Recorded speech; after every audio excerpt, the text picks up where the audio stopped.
Hello everyone.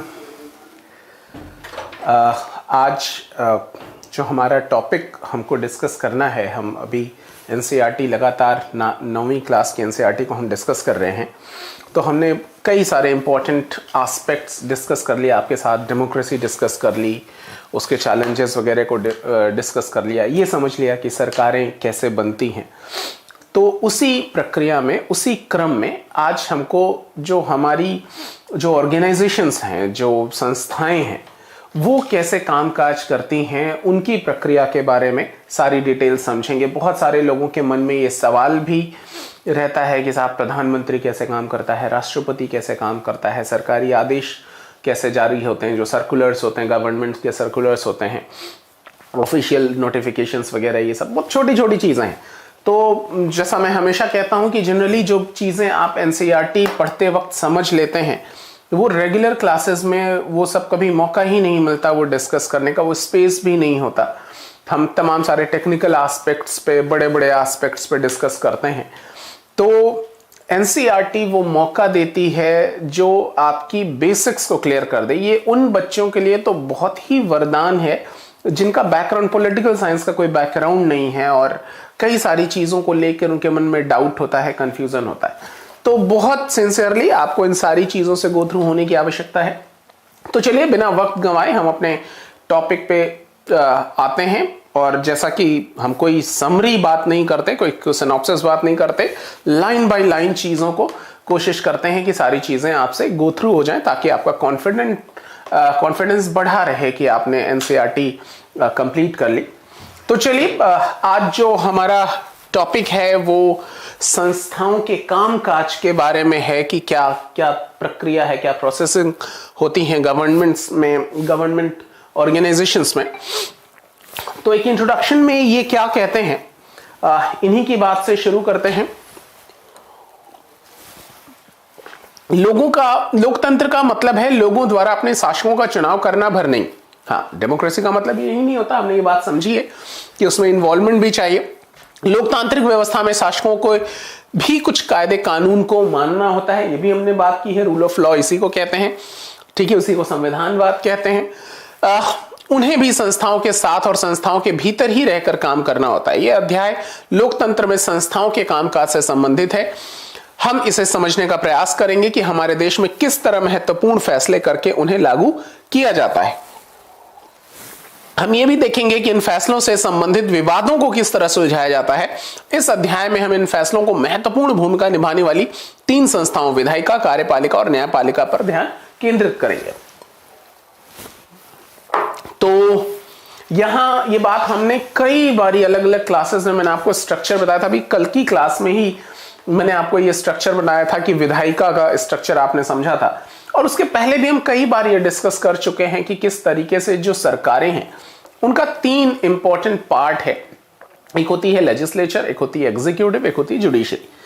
विधायिका, कार्यपालिका, न्यायपालिका। विधायिका का काम है कानून बनाना, कार्यपालिका उस बनाए गए कानून को इंप्लीमेंट कराती है, उसको लागू कराती है, और कहीं कोई कॉन्फ्लिक्ट होता है, कोई डिस्प्यूट होता है, तो judiciary is responsible to sort out. तो वो उसको, उस पर जस्टिस देती है, न्याय देती है, उसको शॉर्ट आउट करने का प्रयास करती। तो इस तरीके से जनता को सुविधाएं दी जाती ताकि जनता अपना डेवलपमेंट कर सके, और इस तरीके से लोकतंत्र के उद्देश्यों को हम प्राप्त करते हैं, उसको प्राप्त करने का प्रयास करते हैं। इन सारे काम में तमाम सारी चुनौतियां भी आती हैं, तो उन्हीं चुनौतियों में को भी समझना है और उसके क्या संभावित समाधान हो सकते हैं, उसके सॉल्यूशंस क्या हो सकते हैं, उनके बारे में भी बात करनी है। तो फिर वही चीज है कि एनसीईआरटी की किताब के थ्रू ये क्या कह रही है, इसी के आधार पर हम अपनी सारी चीजों को यहां डिस्कस करेंगे। आप पहले की कक्षाओं में इन संस्थाओं के बारे में कुछ जानकारी हासिल कर चुके होंगे। हम यहां उनके संक्षेप में कुछ वर्णन करेंगे, और एक संस्था दूसरी संस्था से कैसे जुड़ी, इनके काम में क्या चीज कम या ज्यादा लोकतांत्रिक बनाती है, इस अध्याय पे मुख्यतः इन्हीं सारी बातों को समझना है। अब आ जाइए, यहां ये कह रहे हैं प्रमुख नीतिगत फैसले कैसे लिए जाते हैं, जो कुछ इंपॉर्टेंट डिसीजंस होते हैं, वो सारे इंपॉर्टेंट डिसीजंस कैसे लेते हैं, क्या प्रक्रिया है, उसी के बारे में बात कर रहा है। तो एक गवर्नमेंट ऑर्डर के बारे में बात कर रहा है, एक सरकारी आदेश है, वो कहते हैं 13 अगस्त 1990 के दिन भारत सरकार ने एक आदेश जारी किया, इसे कार्यालय ज्ञापन कहते हैं, ऑफिशियल नोटिफिकेशन। तो ऑफिशियल नोटिफिकेशन कहा गया है। सरकारी आदेशों की तरह इसमें भी एक संख्या थी, और कार्मिक जन शिकायत और पेंशन मंत्रालय के कार्मिक एवं प्रशिक्षण विभाग के संयुक्त सचिव ने इस आदेश पर दस्तखत किए थे। ये छोटा सा आदेश है, मुश्किल से 1 पन्ने का था। अगर आप इसे देखेंगे तो ये वैसा ही है जैसे आम सर्कुलर या नोटिस लगेगा। तो जैसा आपने स्कूलों में देखा है, नोटिस बोर्ड पे कोई इंफॉर्मेशन, कोई सूचना वहां चस्पा कर दी जाती है, एक नोटिफिकेशन लगा दी जाती है। तो ये भी उसी तरीके से एक कार्यालय ज्ञापन का अपना ऑफिशियल नोटिफिकेशन, एक सूचना थी जो कार्यालय देता है लोगों को। ठीक है, तो हर रोज सैकड़ों आदेश जारी करती, लेकिन ये आदेश बहुत महत्वपूर्ण था और कई सालों तक विवाद का कारण बना। मतलब इंटरेस्ट क्रिएट कर देती है एनसीईआरटी, यही इसकी बड़ी खूबसूरती। आप सबको ये सीखना चाहिए, मैं बार बार ये कहता हूं। तो आइए देखें कि ये निर्णय किस तरह लिया गया और इसके बाद क्या हुआ। इस सरकारी आदेश में एक ऐसे प्रमुख नीतिगत फैसले की घोषणा की गई थी, आई कैन सेंस कि क्या है वो। अच्छा, ये उस नोटिफिकेशन का एक प्रारूप है, तो चलिए ये इसके डिटेल में नहीं जाएंगे, क्या लिखा हुआ है वो आप एक बार देख लीजिएगा। अच्छा, उसको डिटेल में यहां दिया भी है। अच्छा, ये कहता है कि भारत सरकार के सरकारी पदों और सेवाओं में 27% रिक्तियां सामाजिक एवं शैक्षिक दृष्टि से पिछड़े वर्गों के लिए आरक्षित होंगी। ओके, तो वो जो नोटिफिकेशन था वो आम नोटिफिकेशन जैसा दिखता था, लेकिन ये आम था नहीं, इसने वाकई बहुत तबाही जैसी चीज मचा दी थी। ऐसा लगा कि भूचाल आ गया भारतीय राजनीति में।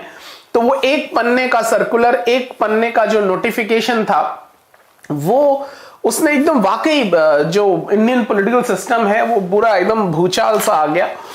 तो वो क्या था, वो नोटिफिकेशन क्या था कि उसमें ये था कि ये कहा गया कि जो भी सोशल और एजुकेशनली जो बैकवर्ड क्लासेस होंगी, ठीक है, इन्हीं को SEBC कहते थे, socially and educationally backward classes, यानी सामाजिक और शैक्षिक दृष्टि से जो पिछड़े हुए लोग हैं, उनका 27% उनके लिए आरक्षण निर्धारित कर दिया गया। अभी तक ये आरक्षण की व्यवस्था केवल SC/ST कम्युनिटीज के लिए हुआ करती थी। अब इसमें OBC भी इन्वॉल्व हो गए इस तरीके से, और उस तरीके से कैटेगराइज किया गया कि जो सामाजिक और शैक्षिक रूप से पिछड़े हुए लोग हैं उनके लिए भी 27% आरक्षण का प्रावधान किया गया।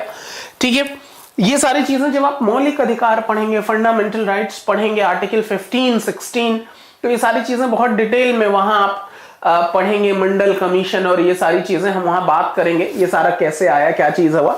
तो अभी यहां इस पुस्तक के माध्यम से चीजों को समझने का प्रयास करते हैं। अच्छा, अब तक जिन जाति समूहों को सरकार पिछड़ा मानती थी उन्हीं का एक और नाम SEBC, socially and educationally backward classes है। अब तक नौकरी में आरक्षण का लाभ केवल अनुसूचित जाति और जनजातियों को ही मिल रहा था, मैंने बताया आपको ये। अब SEBC या सामाजिक और शैक्षणिक दृष्टि से पिछड़े वर्गों के लिए भी तीसरी श्रेणी तैयार की जा रही थी, और इसके लिए 27% का अलग कोटा तैयार किया जा रहा था। अन्य लोग इन 27% नौकरियों के लिए प्रतियोगिता नहीं कर सकते थे। निर्णय करने वाले कौन थे? आप सोचिए कि ये नोटिफिकेशन है, हम क्या बात समझ रहे हैं कि सरकारें काम कैसे करती हैं। तो कितनी खूबसूरती से एक एग्जाम्पल देके आपको ये NCERT का ये अध्याय आपको समझाने की कोशिश कर रहा है। बहुत ध्यान से इन चीजों को समझिएगा। तो निर्णय करने वाले लोग यहां कार्मिक और जन शिकायत क्या है, वो एक डिपार्टमेंट, आप ये समझिए पर्सनल डिपार्टमेंट, जो लोगों के लिए जो वहां कर्मचारी होते हैं उनके लिए सारे रूल्स एंड रेगुलेशन बनाता है। आसान भाषा में आप इसको ऐसे समझिए। तो निर्णय करने वाले कौन है, इस पे थोड़ा फोकस करने की जरूरत है। इस ज्ञापन को जारी करने का फैसला किसने किया? जाहिर है अकेले उस व्यक्ति ने इतना बड़ा फैसला नहीं किया होगा जिसके हस्ताक्षर से उस दस्तावेज पर जो सेक्रेटरी होते हैं उस डिपार्टमेंट के, उन्होंने किया था। लेकिन केवल उन्हीं के डिसीजन तो ये होगा नहीं, वह अपने मंत्री द्वारा दिए गए निर्देश को लागू करने वाला अधिकारी था, यानी जो उसके ऊपर जो मिनिस्टर था उसने ये आदेश दिया था। कार्मिक और प्रशिक्षण विभाग के मंत्री ने भी खुद यह निर्णय नहीं लिया होगा, यानी मंत्री जी भी अकेले निर्णय नहीं लिए होंगे। आप अनुमान लगा सकते हैं कि इतने बड़े निर्णय में देश के सभी प्रमुख अधिकारी शामिल रहे होंगे। अपने पिछली कक्षा में इसके कुछ के बारे में पहले भी पढ़ लिया होगा। अब एक बार फिर इन प्रमुख बिंदुओं पर सरसरी नजर डालते हैं। यानी एक छोटा सा एग्जाम्पल देखिए कितनी खूबसूरती से ये चीजें ये बता रहा है कि क्या क्या क्या बता रहा है कि जैसे जो भी सरकारी डिसीजंस, हमारा फोकस है कि सरकारें निर्णय कैसे लेती हैं, डिसीजंस कैसे लेती हैं। तो यहां पर यह बताने का प्रयास करें एक एग्जाम्पल के साथ कि कैसे एक आरक्षण का एक नोटिफिकेशन जारी होता है, जाहिर है उस पर एक अधिकारी का हस्ताक्षर होता है। फिर ये कह रहा है कि अकेला वो अधिकारी रिस्पॉन्सिबल नहीं होगा, उसके ऊपर वो जिस डिपार्टमेंट का अधिकारी है उस डिपार्टमेंट का कोई रिस्पॉन्सिबल मिनिस्टर भी होगा, जो मंत्री होगा, जो उस मंत्रालय का, वो जिसके अधीन ये डिपार्टमेंट आता है, तो उस मंत्री की इन्वॉल्वमेंट रहेगी। अच्छा, वो मंत्री भी अकेला ऐसे इतने बड़े डिसीजन नहीं लेगा जिसमें पूरी देश की राजनीति में भूचाल आ जाए, तो तमाम सारे अन्य लोग भी इसमें इन्वॉल्व होंगे। तो उसी के संबंध में ये बात करनी है। अभी क्या कह रहा है कि कुछ प्रमुख बिंदुओं पर नजर डालते हैं। ये कह रहा है कि राष्ट्रपति, अब एक बार सिस्टम हायरार्की भी समझ लेंगे और आप एक प्रक्रिया भी समझ लेंगे, बहुत इंपॉर्टेंट, इसको ध्यान से समझिए। राष्ट्रपति राष्ट्राध्यक्ष होता है और औपचारिक रूप से देश का सबसे बड़ा अधिकारी होता है। ठीक है, जाहिर है उस देश का मुखिया होता है, फर्स्ट सिटीजन ऑफ कंट्री भी बोलते हैं प्रेसिडेंट को। प्रधानमंत्री सरकार का प्रमुख होता है। ध्यान रखिए, ये भी प्रश्न पूछा गया है, ये बड़ा इंपॉर्टेंट फैक्ट देखिए आपको यहीं से मिल गया। ये कई सारे एग्जाम में ये प्रश्न पूछा गया है कि who will be the head of state in India, Bharat में देश का प्रमुख कौन होगा, तो वो राष्ट्रपति होता है, ये राष्ट्राध्यक्ष होता है। राष्ट्र का प्रमुख है, राष्ट्र का अध्यक्ष है, तो देश का मुखिया कौन होगा, राष्ट्रपति होगा। लेकिन सरकार का मुखिया कौन होगा, who will be the head of government, तो सरकार का मुखिया कौन होगा, प्रधानमंत्री।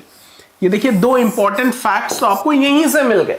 ये प्रश्न पूछे भी गए हैं अलग अलग एग्जाम्स में कि who will be the head of government, prime minister, who will be the head of state, मतलब देश का मुखिया कौन होगा, राष्ट्रपति, सरकार का मुखिया कौन होगा, प्रधानमंत्री। ओके, तो प्रधानमंत्री सरकार का प्रमुख होता है और दरअसल सरकार की ओर से अधिकांश अधिकारों का इस्तेमाल वही करता है। प्रधानमंत्री की सिफारिश पर राष्ट्रपति मंत्रियों की नियुक्ति करता है। इससे बनने वाले मंत्रिमंडल की बैठकों में ही राजकाज के जुड़े अधिकतर निर्णय लिए जाते हैं। संसद में राष्ट्रपति और दोनों सदन होते हैं, लोकसभा और राज्यसभा। ये सारी बातें हमने पहले भी की हैं। प्रधानमंत्री को लोकसभा के सदस्यों के बहुमत का समर्थन हासिल होना जरूरी है। तो क्या कार्यालय ज्ञापन के फैसले के मामले में ये सब शामिल थे, इसके बारे में पता करते हैं। एक बार स्ट्रक्चर समझ लीजिए। क्या आपने समझा कि हमारे देश का जो मुखिया है वो है प्रेसिडेंट, राष्ट्रपति देश का मुखिया है।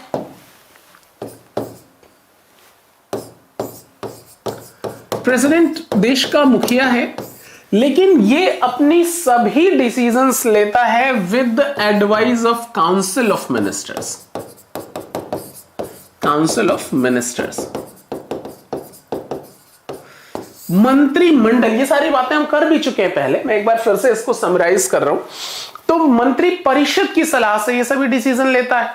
तो मंत्री परिषद की सलाह के लिए इसको चाहिए होता है सबसे पहले एक प्राइम मिनिस्टर।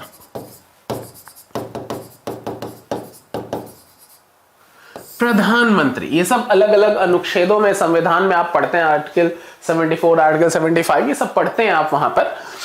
तो ध्यान रखिए, हमने कल भी बात की थी कि प्रधानमंत्री का कोई चुनाव नहीं होता हमारे देश में, प्रधानमंत्री की नियुक्ति होती है। राष्ट्रपति नियुक्त करता है, इनको अपॉइंट करता है।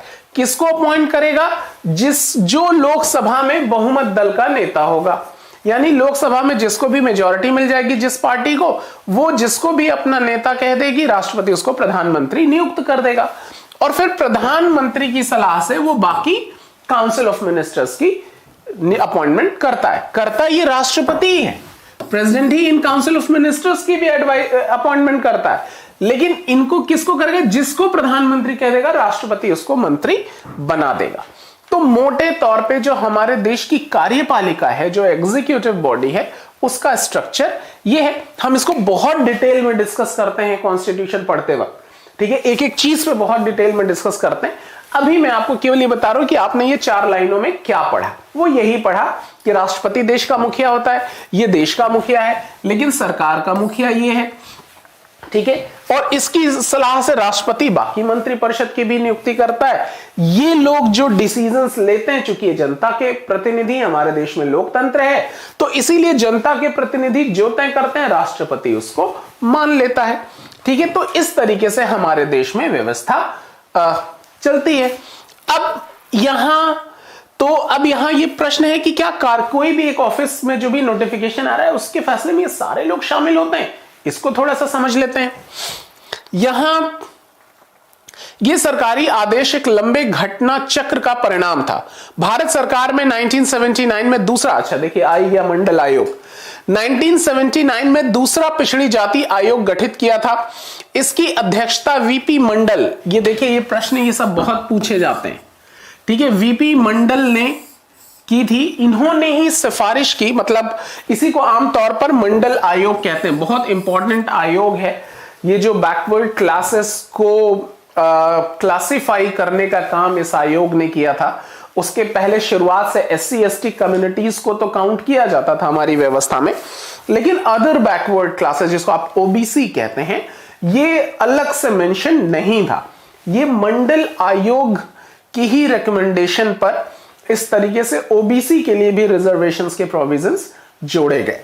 ठीक है, जब हम आर्टिकल 15-16 पढ़ते हैं तो इसको और डिटेल में समझते हैं वहां पर। तो मंडल आयोग कहते हैं इसे भारत में सामाजिक और शैक्षिक दृष्टि से पिछड़े वर्गों की पहचान के लिए मापदंड तय करने और उनका पिछड़ापन दूर करने के उपाय बताने का जिम्मा सौंपा गया था। इनको यह जिम्मेदारी दी गई थी कि भाई जो देश के अंदर जो एजुकेशनली और सोशली बैकवर्ड हैं उनके डेवलपमेंट के लिए क्या करना चाहिए, तो क्या आप प्रस्ताव दे रहे हैं, क्या सुझाव देंगे। तो इस मंडल आयोग ने अपने तमाम सारे सुझाव दिए अपनी रिपोर्ट में, और उसी में एक सुझाव ये दिया कि साहब इनके लिए कम से कम 27% आरक्षण की व्यवस्था की जाए। तो 1980 में अपनी सिफारिशें दी। आयोग द्वारा सुझाए गए उपायों में से एक सिफारिश थी सरकारी नौकरियों में सामाजिक और मतलब इन OBC को 27% आरक्षण देना। इसी के बाद फिर बहुत बवाल मचा था देश में, VP सिंह की सरकार थी। ठीक है, तो फिर इसकी इन्होंने अब एक कमीशन बनाया गया। अब देखिए सरकार पहले क्या करेगी, पहले डिसीजन लेने के लिए डाटा तो इकट्ठा करती है, तो कमीशन बनाया गया। कमीशन ने पूरे देश में जो OBC क्लास है उसका पूरा उसकी स्थिति का जायजा लिया, उसकी पोजीशनिंग थी, उनकी परेशानियों को देखा होगा, पूरा देश में उसमें वक्त लगा होगा, और फिर बाद में क्या सोल्यूशन हो सकते हैं, तो अपने सुझाव उन्होंने 1980 में इस कमीशन ने अपनी रिपोर्ट सबमिट की। अब इस कमीशन की, अब देखिए प्रक्रिया, अभी आपको ध्यान देना है प्रक्रिया, अभी आप आरक्षण के मंडल आयोग के रिकमेंडेशन में मत फंस जाइएगा। अभी फोकस क्या करना है कि क्या प्रोसेसिंग हो रही है, हमारा ध्यान उस पर होना चाहिए।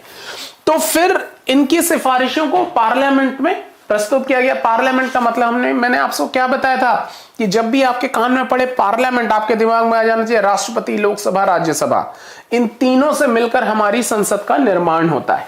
ठीक है, वर्षों तक कई पार्टियां और सांसद इसे लागू करने की मांग करते रहे, मतलब उनकी रिकमेंडेशन को मांग करने की डिमांड होती है। लोग डिस्कस करते थे पार्लियामेंट में, कई सारी पार्टीज कहती नहीं साहब इन रिकमेंडेशंस को लागू कर दो, लेकिन तमाम सारे लोगों के पॉलिटिकल अड़चने थी, वोट बैंक जिसको बोलते हैं वो उस प्रभावित हो रहा था। तो इन सारी चीजों को लेके फिर भी 1989 का लोकसभा चुनाव हुआ। जनता दल ने अपने चुनाव घोषणा पत्र में वादा किया कि सत्ता में आने के बाद वो मंडल आयोग की सिफारिशों को लागू करेगा। अब देखिए जैसे जैसे चुनाव था, हमने कल की क्लास में कितने डिटेल में ये बात समझी थी कि कैसे अलग अलग पॉलिटिकल पार्टीज अपनी अपनी आइडियोलॉजी लेकर आती है, उनके शासन के क्या बेनिफिट होंगे वो सारी चीजें बताती है, अलग अलग वायदे करती है। ठीक है, अभी देखिए रोजाना कभी अखिलेश यादव, कभी योगी आदित्यनाथ, लोग टीवी पे आ रहे हैं, अलग अलग वायदे कर रहे हैं कि हम क्या करेंगे, हमारी सरकार की क्या पॉलिसीज होंगी। तो उसी तरीके से जनता दल की सरकार ने वो चुनाव में ये प्रॉमिस किया कि नहीं साहब, जो हमारी सरकार बनेगी तो हम मंडल आयोग की जो रिकमेंडेशन होंगी हम उसको लागू कर देंगे। ठीक है, अच्छा, चुनाव के बाद जनता दल की ही सरकार बनी और इसके नेता VP सिंह प्रधानमंत्री बने। इसके बाद कई घटनाएं हुई। नई सरकार ने संसद में अब देखिए प्रक्रिया, राष्ट्रपति के भाषण के जरिए मंडल रिपोर्ट लागू करने की अपनी मंशा की घोषणा की। यानी देखिए जब सरकार बनती है तो राष्ट्रपति उनका वेलकम करते हैं, तो राष्ट्रपति तमाम सारी बातें असल में जो राष्ट्रपति का भाषण होता है वो सरकारें ही तय करती हैं, जो नई सरकार आती है वही ये तय करती है राष्ट्रपति जी क्या बोलेंगे। तो इनके माध्यम से, राष्ट्रपति के माध्यम से एक संदेशा तो दे दिया कि अब हम मूड बना रहे हैं कि मंडल आयोग की रिपोर्ट को, रिकमेंडेशंस को लागू कर दें। फिर 6 अगस्त 1990 को केंद्रीय कैबिनेट की बैठक में इसके बारे में एक औपचारिक निर्णय लिया गया।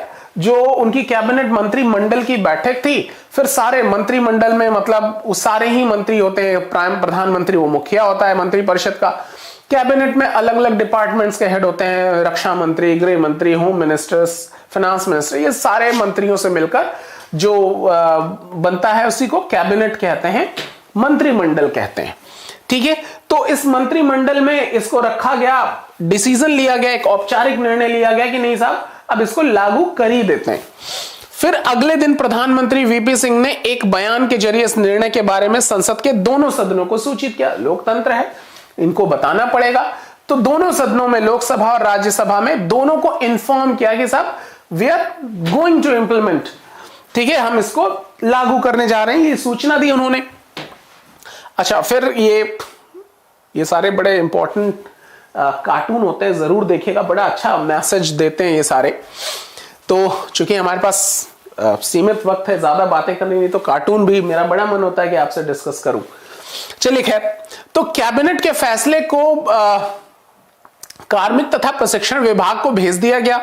अच्छा, अब क्या हुआ कि संसद में, देखिए प्रक्रिया ध्यान दीजिए, पहले क्या हुआ कि एक कमीशन बनाया गया, कमीशन ने सारी रिसर्च की, रिसर्च के बाद उन्होंने अपनी रिकमेंडेशन सौंप दी सरकार को, सरकार ने उसको पार्लियामेंट में पेश किया, पार्लियामेंट में भी डिस्कशन होता रहा, उस पर लोग एक मत होते रहे। फिर बाद में एक पार्टी आती है जो इसकी रिकमेंडेशन का वायदा करके आती है, और फिर जब वो आती है सत्ता में तो पहले राष्ट्रपति के जरिए एक संदेश दिलवाया कि साहब हम मूड बना रहे हैं, फिर उसने अपनी मंत्रिमंडल की बैठक में ये डिसीजन लिया, फिर प्रधानमंत्री जो हेड होता है उसने संसद के दोनों सदनों को, लोकसभा और राज्यसभा में सूचना दी।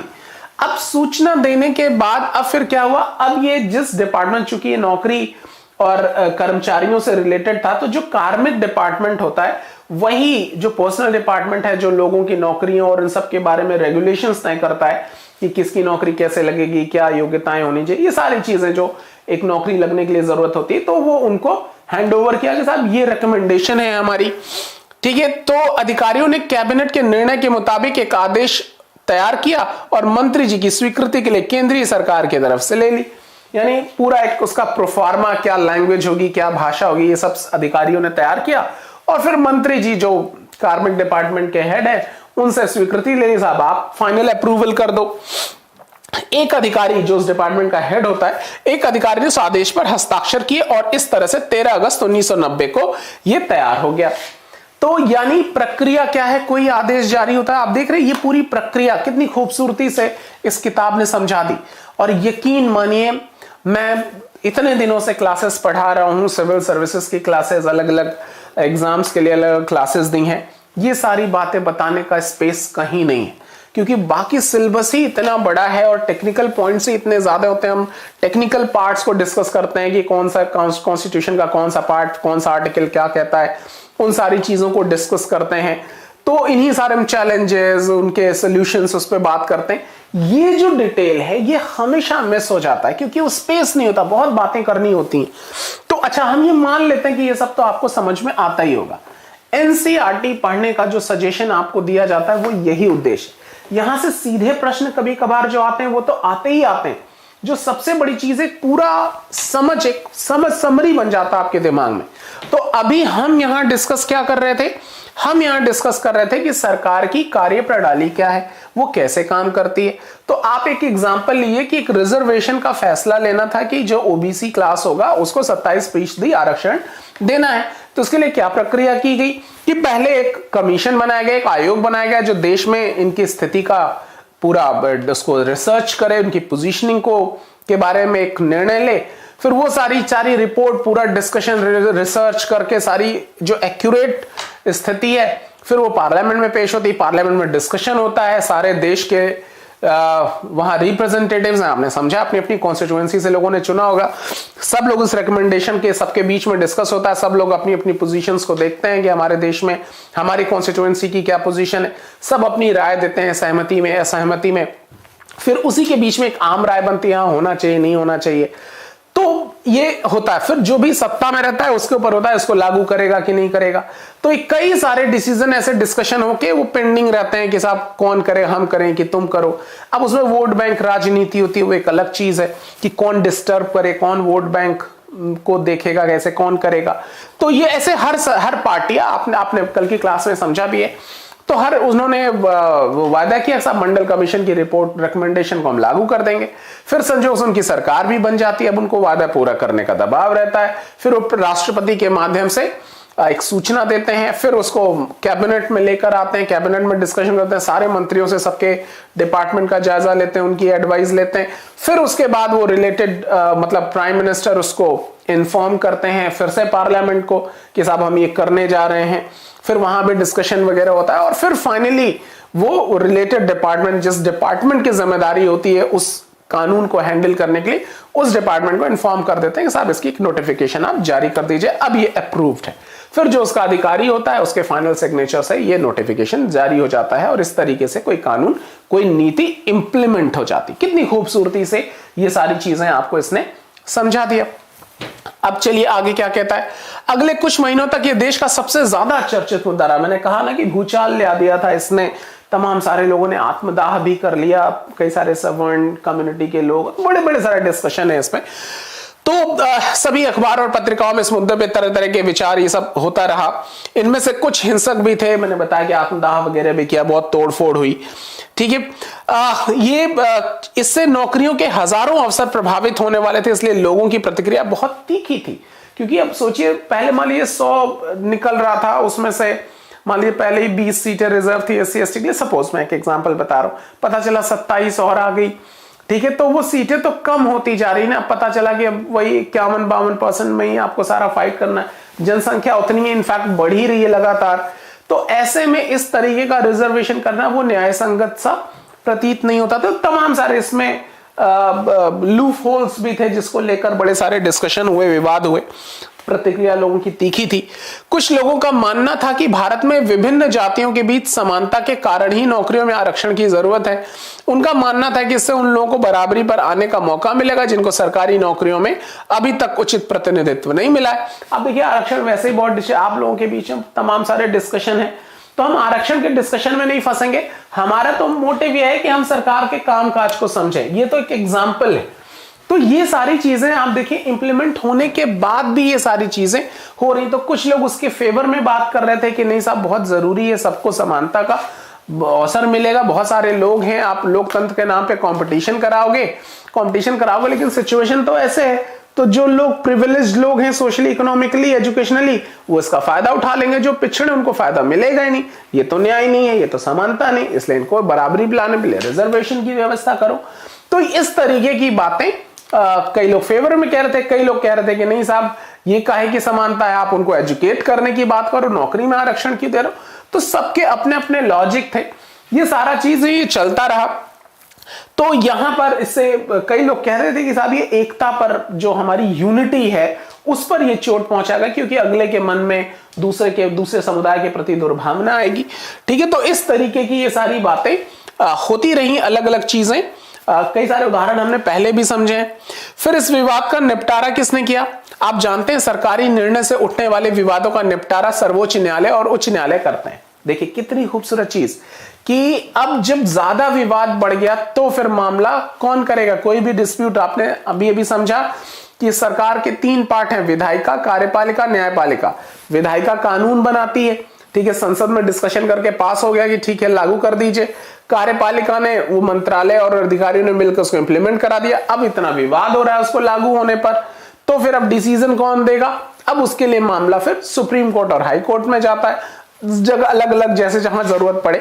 तो अब ये न्यायालय इन्वॉल्व होता है। न्यायालय फिर वो संवैधानिक प्रावधान देखता है, कॉन्स्टिट्यूशनल प्रोविजंस देखता है, उसके आधार पर निर्णय लेता है, ठीक है। इस आदेश के विरोधी कुछ लोगों और संस्थाओं ने अदालतों में कई मुकदमे दायर किए। उन्होंने अदालत से इस आदेश को अवैध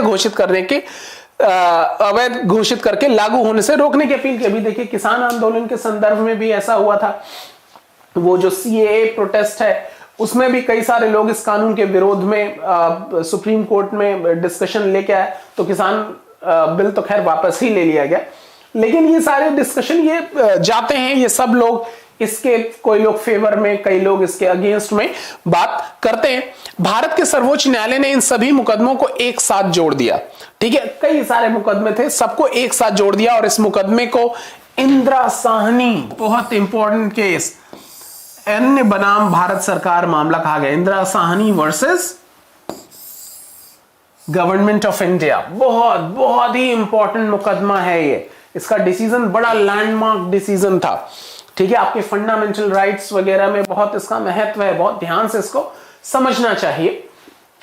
तो सर्वोच्च न्यायालय के 11 सबसे वरिष्ठ न्यायाधीशों ने दोनों पक्षों की दलीलें सुनी। उन्होंने 1992 में बहुमत से फैसला किया कि भारत सरकार का यह आदेश अवैध नहीं है।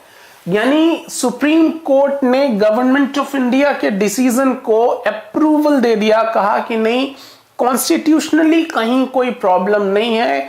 इस वाले आदेश को, ये जो नोटिफिकेशन जारी हुआ था 27% आरक्षण लेने का, मतलब वो बिल्कुल भी इलीगल नहीं माना जाएगा, वो वैधानिक माना जाएगा। उसको लेजिटिमेसी मिल गई सुप्रीम कोर्ट के डिसीजंस के बाद। लेकिन सर्वोच्च न्यायालय ने सरकार से उसके मूल आदेश में कुछ संशोधन करने को कहा कि ठीक है, डिसीजन तो आपका ठीक है, आपका मोटिव यह है कि भाई जो पिछड़े लोग हैं उनको भी सहभागिता उनकी सुनिश्चित करने के लिए समानता देने का प्रयास किया जाए आरक्षण के माध्यम से, तो ठीक है, वो बात तो ठीक है, इसमें कोई दिक्कत नहीं है। लेकिन जो आपके आदेश है उसमें भी कुछ चेंजेस की आवश्यकता है। सुप्रीम कोर्ट ने ये भी डिसीजन दिया।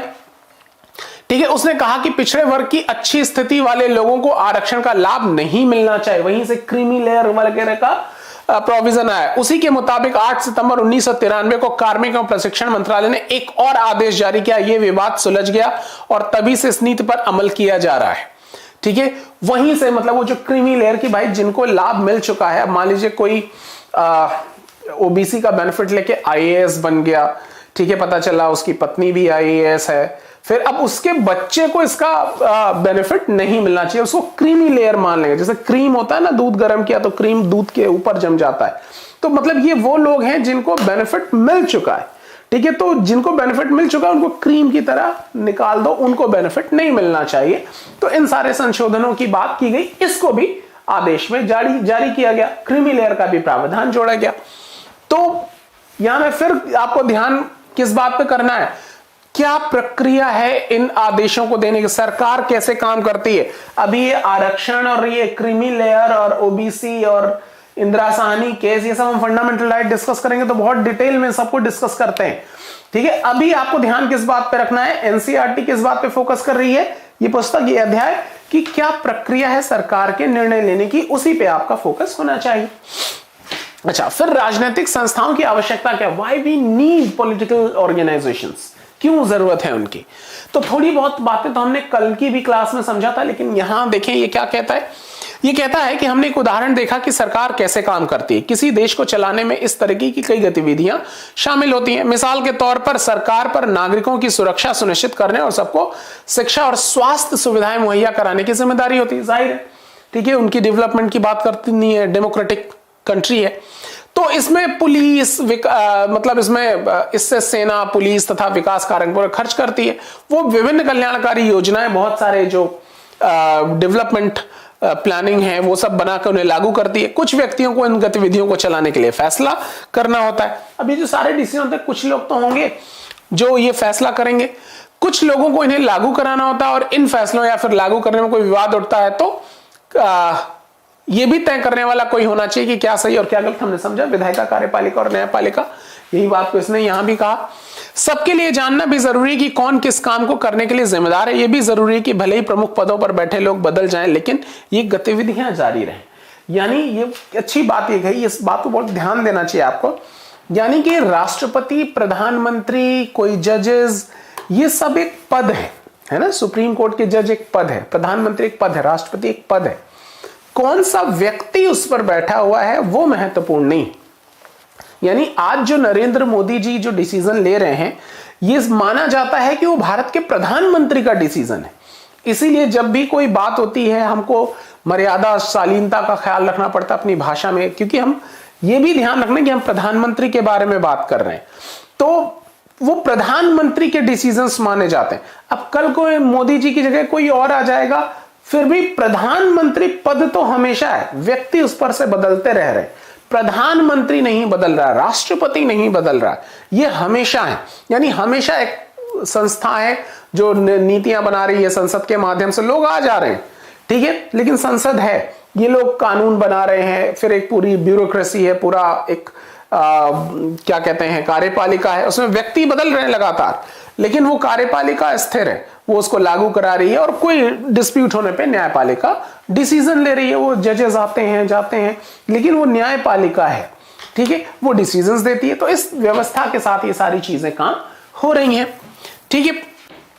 अच्छा, किसी भी देश के संविधान में प्रत्येक संस्था के अधिकारों और कार्यों के बारे में बुनियादी नियम है। आप कॉन्स्टिट्यूशन पढ़ेंगे तो ये सारी चीजें पढ़ेंगे भी, बहुत सारे डिटेल, जैसे मैंने बताया कि कार्यपालिका वो आर्टिकल क्या कहते हैं 75 में प्रधानमंत्री है, 74 में मंत्री परिषद है, ठीक है, ये सारी चीजें आर्टिकल 52 से लेकर 62 तक सारा वो राष्ट्रपति के बारे में बात है। फिर अलग अलग आर्टिकल में अलग अलग अनुच्छेदों में अलग अलग लोकसभा राज्यसभा उसकी प्रक्रिया, ये सब का वर्णन अलग अलग अनुच्छेदों के माध्यम से अलग अलग आर्टिकल में कॉन्स्टिट्यूशन में किया गया है, ठीक है।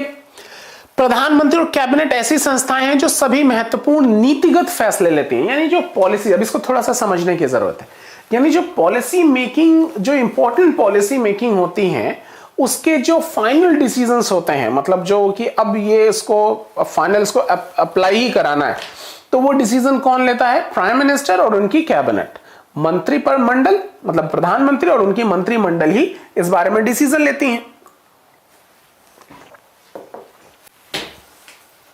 ठीक है। मंत्री द्वारा किए गए फैसले को लागू करने के उपायों के लिए एक निकाय के रूप में नौकरशाह जिम्मेदार होते हैं। यानी आप देखेंगे हर मंत्रालय का एक सचिवालय होता है, ठीक है। जब आप अभी पॉलिटी एंड गवर्नेंस पढ़ते हैं तो आप यही देखते हैं कि गवर्नेंस का काम, इसी गवर्नेंस का जो प्रोविजन जोड़ा गया वो इन्हीं सारी चीजों के लिए कि भाई जो काम है, जो उद्देश्य है, उसको सही तरीके से इंप्लीमेंट कैसे कराया जाए।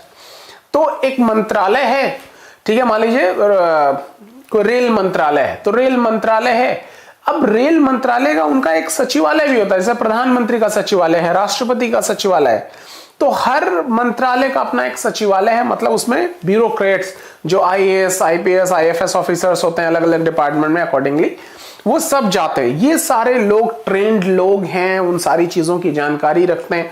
आप भी जब सेलेक्ट हो जाएंगे, बाकायदा आपकी ट्रेनिंग होंगी, इन सारी चीजों के बारे में आपको बताया जाएगा, तो आप वो महत्वपूर्ण लोग होंगे जो देश को चलाने के लिए महत्वपूर्ण फैसले लेते हैं, तमाम सारे रिसर्च करते हैं, तमाम सारे डिस्कशंस होते हैं, ठीक है। और उसमें चूंकि देश में लोकतंत्र है, जनता के प्रतिनिधियों के माध्यम से जनता शासन करती है, तो उनके प्रतिनिधि के रूप में जो मंत्री होते हैं, उनका रूप, उनका जो पोजीशन होती है वो स्ट्रांग होती है।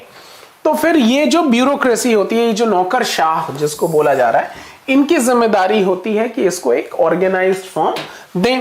फिर सर्वोच्च न्यायालय वो संस्था है जहां नागरिक और सरकार के बीच विवाद अंततः सुलझाए जाते हैं। यानी जो न्यायपालिका है बेसिकली, उसका काम केवल दो व्यक्तियों के झगड़ों को सुलझाने की बात नहीं, वो सरकार और व्यक्ति के बीच में भी तो झगड़ा हो सकता है, कि जैसे ये अभी रूल्स एंड रेगुलेशंस लागू हुए, अब वहां जनता और सरकार ये एकदम आमने सामने, तो ये सारी चीजें, ये सारे झगड़ों को सुलझाने का प्रयास ये सरकार करे, मतलब उसके लिए न्यायालय करेंगे अगर वहां जाते हैं तो अलग अलग डिपार्टमेंट, अलग अलग संस्थाएं हैं जो अलग अलग चीजों के लिए जिम्मेदार हैं। अब क्या आप इस उदाहरण में दूसरी संस्थाओं के बारे में सोच सकते हैं? उनकी भूमिका क्या है? संस्थाओं के साथ काम करना आसान नहीं है, संस्थाओं के साथ कायदे कानून जुड़े होते हैं, इनसे नेताओं के हाथ बच सकते हैं। अब यहां संस्थाओं के कामकाज के बारे में कुछ बैठकें, कुछ समितियां और कुछ रूटीन काम होता है, कुछ सामान्य रूटीन होता है, इनके कारण अक्सर काम में देरी और परेशानियां होती हैं, इसलिए संस्थाओं के साथ कामकाज में परेशानी महसूस की जा सकती है। ऐसे में कोई सोच सकता है कि एक ही व्यक्ति सारे फैसले ले तो ज्यादा बेहतर होगा, कायदे कानून और बैठकों की क्या जरूरत है, पर यह सोच लोकतंत्र की बुनियादी भावना के अनुकूल नहीं है। संस्थाओं के कामकाज के तरीके में जो कुछ परेशानियां होती हैं या थोड़ा वक्त लगता है, वो भी कई मायनों में उपयोगी होता है। किसी भी फैसले के पहले अनेक लोगों की राय विचार करने का अवसर मिल जाता है। संस्थाओं के कारण एक अच्छा फैसला झटपट करना आसान नहीं होता, लेकिन संस्थाएं बुरा फैसला भी जल्दी ले पाना मुश्किल बना देती। कितनी अच्छी बात है ये, आप देखिए यहां क्या समझा आपने कि जैसे अभी आपने ये रिजर्वेशन वाला एग्जांपल लिया, तो उसमें पूरी प्रक्रिया आपने समझी, कितने लेवल पे वो सारा डिस्कशन हुआ, फिर फाइनली इंप्लीमेंट हुआ। इंप्लीमेंट होने के बाद भी मामला नहीं हटा, फिर वो मुकदमा दायर हुआ उस पे, और फिर जब फाइनली अप्रूवल आ गया, सुप्रीम कोर्ट का अप्रूवल आ गया, तब जाके कहीं पर चीजें फिर शांति। तो पूरी प्रक्रिया है, समय है, अलग अलग स्टेजेस पर अलग अलग ऑर्गेनाइजेशंस इन्वॉल्व हैं उसमें। तो यहां ये कह रहा है कि मोटे तौर पे देखने पे ये लग रहा है कि क्या जरूरत है इन सारी ऑर्गेनाइजेशंस को इन्वॉल्व करने के लिए, डिसीजन लो, फटाफट लागू करो। लेकिन क्या इस सिस्टम को आप डेमोक्रेटिक कहेंगे, लोकतांत्रिक कहेंगे? लोकतंत्र का मतलब हमारी इन्वॉल्वमेंट होनी चाहिए। तो संस्थाएं यहां कितनी अच्छी बात कह रहा है कि ये बात तो बिल्कुल ठीक है कि इन ऑर्गेनाइजेशंस के होने से जो भी कुछ इंप्लीमेंट करने की प्रक्रिया है, जो प्रोसेस है, उसमें थोड़ा डिले हो जाता है। ऑफ कोर्स थोड़ा डिले हो जाता है, लेकिन गलत फैसले लेने को भी ये प्रोसेसिंग रोकता है। यानी इतना डिस्कशन के बाद डिले हो जाए लेकिन फैसला बढ़िया आता है। ठीक है, ये वजह है इन संस्थाओं के होने के।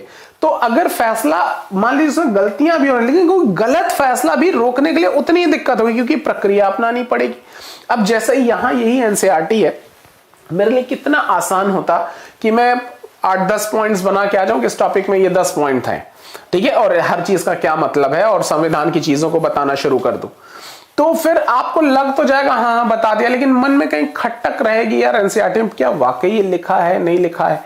ठीक है, इसीलिए हमने क्या फैसला किया कि ये खटक भी खत्म हो जाए। थोड़ा वक्त लगेगा, इट्स ओके, हम इसको आधे घंटे में डिस्कस नहीं करेंगे। मेरे लिए बड़ा आसान था कि मैं एक दिन में 2-2 टॉपिक, 3-3 टॉपिक डिस्कस कर सकता था, इतना ज्यादा नहीं। 9वीं क्लास की तो है, हम तो आईएएस को पढ़ाते हैं, तो 9वीं क्लास की बात को डिस्कस करने के लिए 1.5 घंटा लगाने की क्या जरूरत।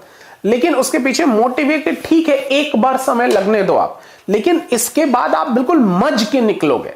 आपके दिमाग में हाँ यार एनसीईआरटी कर ली, अब उसमें कुछ नहीं बचा है, अब आगे क्या।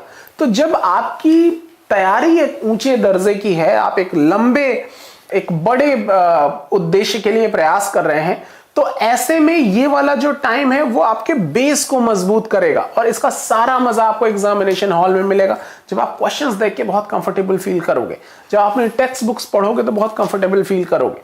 तो ये शॉर्ट में चीजें की जा सकती हैं, बहुत सारे लोग कर भी रहे हैं, लेकिन हम इसको बहुत डिटेल में डिस्कस कर रहे हैं। मोटिव क्या है कि न केवल एनसीईआरटी से आप गो थ्रू हो जाएं, इसकी क्या इंप्लीकेशन है, इसको कैसे समझना है, कहां कहां से जोड़ना है, इन सारी चीजों से भी आप अवेयर हो जाएं। ठीक है, इसलिए हम इस पे वक्त भी लगा रहे हैं। ठीक, ओके।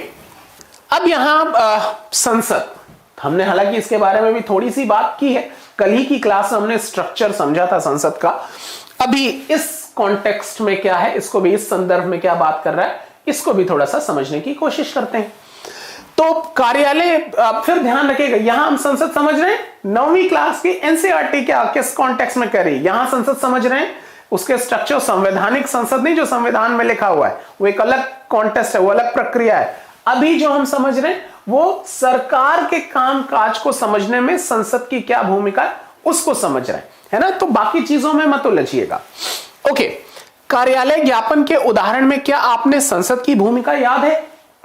शायद नहीं, क्योंकि यह फैसला संसद ने नहीं किया था, लिहाजा आपको लग सकता है कि इस फैसले में संसद की कोई भूमिका नहीं थी।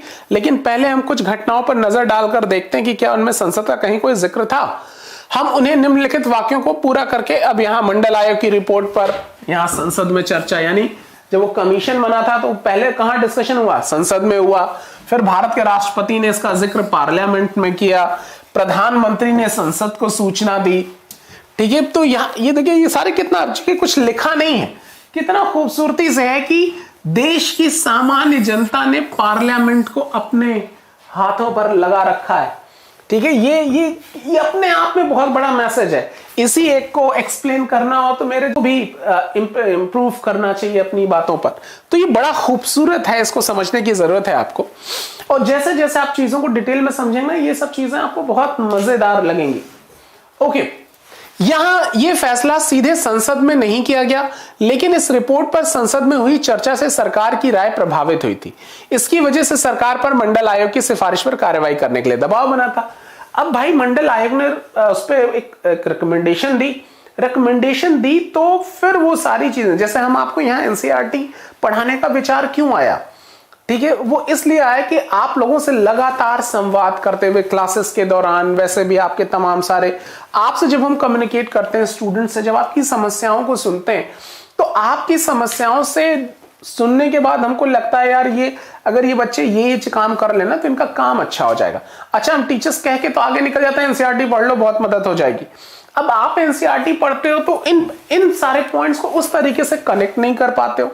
तो जब ये बात हमको महसूस होनी शुरू हुई यार बच्चे पढ़ भी रहे फिर भी फायदा नहीं हो रहा है, क्यों ना हम इनको अपनी प्रेजेंस में पढ़ाएं, ताकि उन सारे कॉन्टेस्ट को पढ़ लें। पता चला कि आप 9वीं क्लास की एनसीईआरटी पढ़ रहे 9वीं क्लास का बच्चा बन के, तो वो उद्देश्य पूरा नहीं हो पाता। तो कहने का मतलब है ये एनसीईआरटी यहां डिस्कस करने का आइडिया कैसा है, आपसे संवाद करने के बाद, आपसे कम्युनिकेट करने के बाद।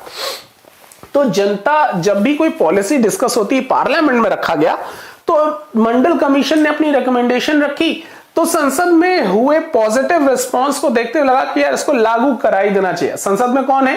Representative of people of the country, पूरे देश के जनता के प्रतिनिधि हैं।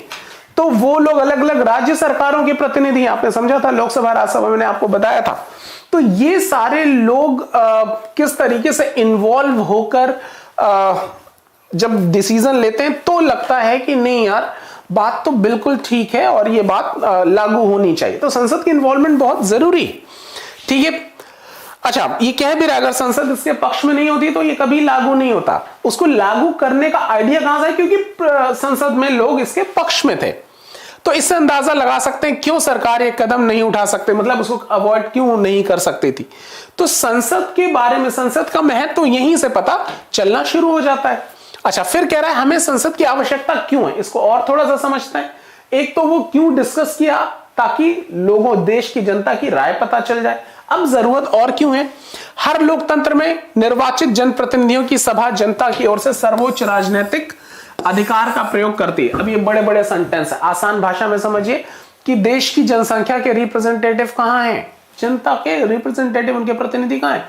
पार्लियामेंट में, प्रत्यक्ष रूप से लोकसभा में और प्रत्यक्ष रूप से राज्यसभा में। भारत में निर्वाचित प्रतिनिधियों की राष्ट्रीय सभा को संसद कहा जाता है, यानी देश के स्तर पे जो जनता के रिप्रेजेंटेटिव हैं वो पार्लियामेंट में ही है। तो इसलिए किसी भी मुद्दे पर अगर डिस्कशन हो रहा है, पार्लियामेंट में अगर डिस्कशन हो रहा है, तो हमको जनता की राय को मानने का, जानने का मौका मिलता है।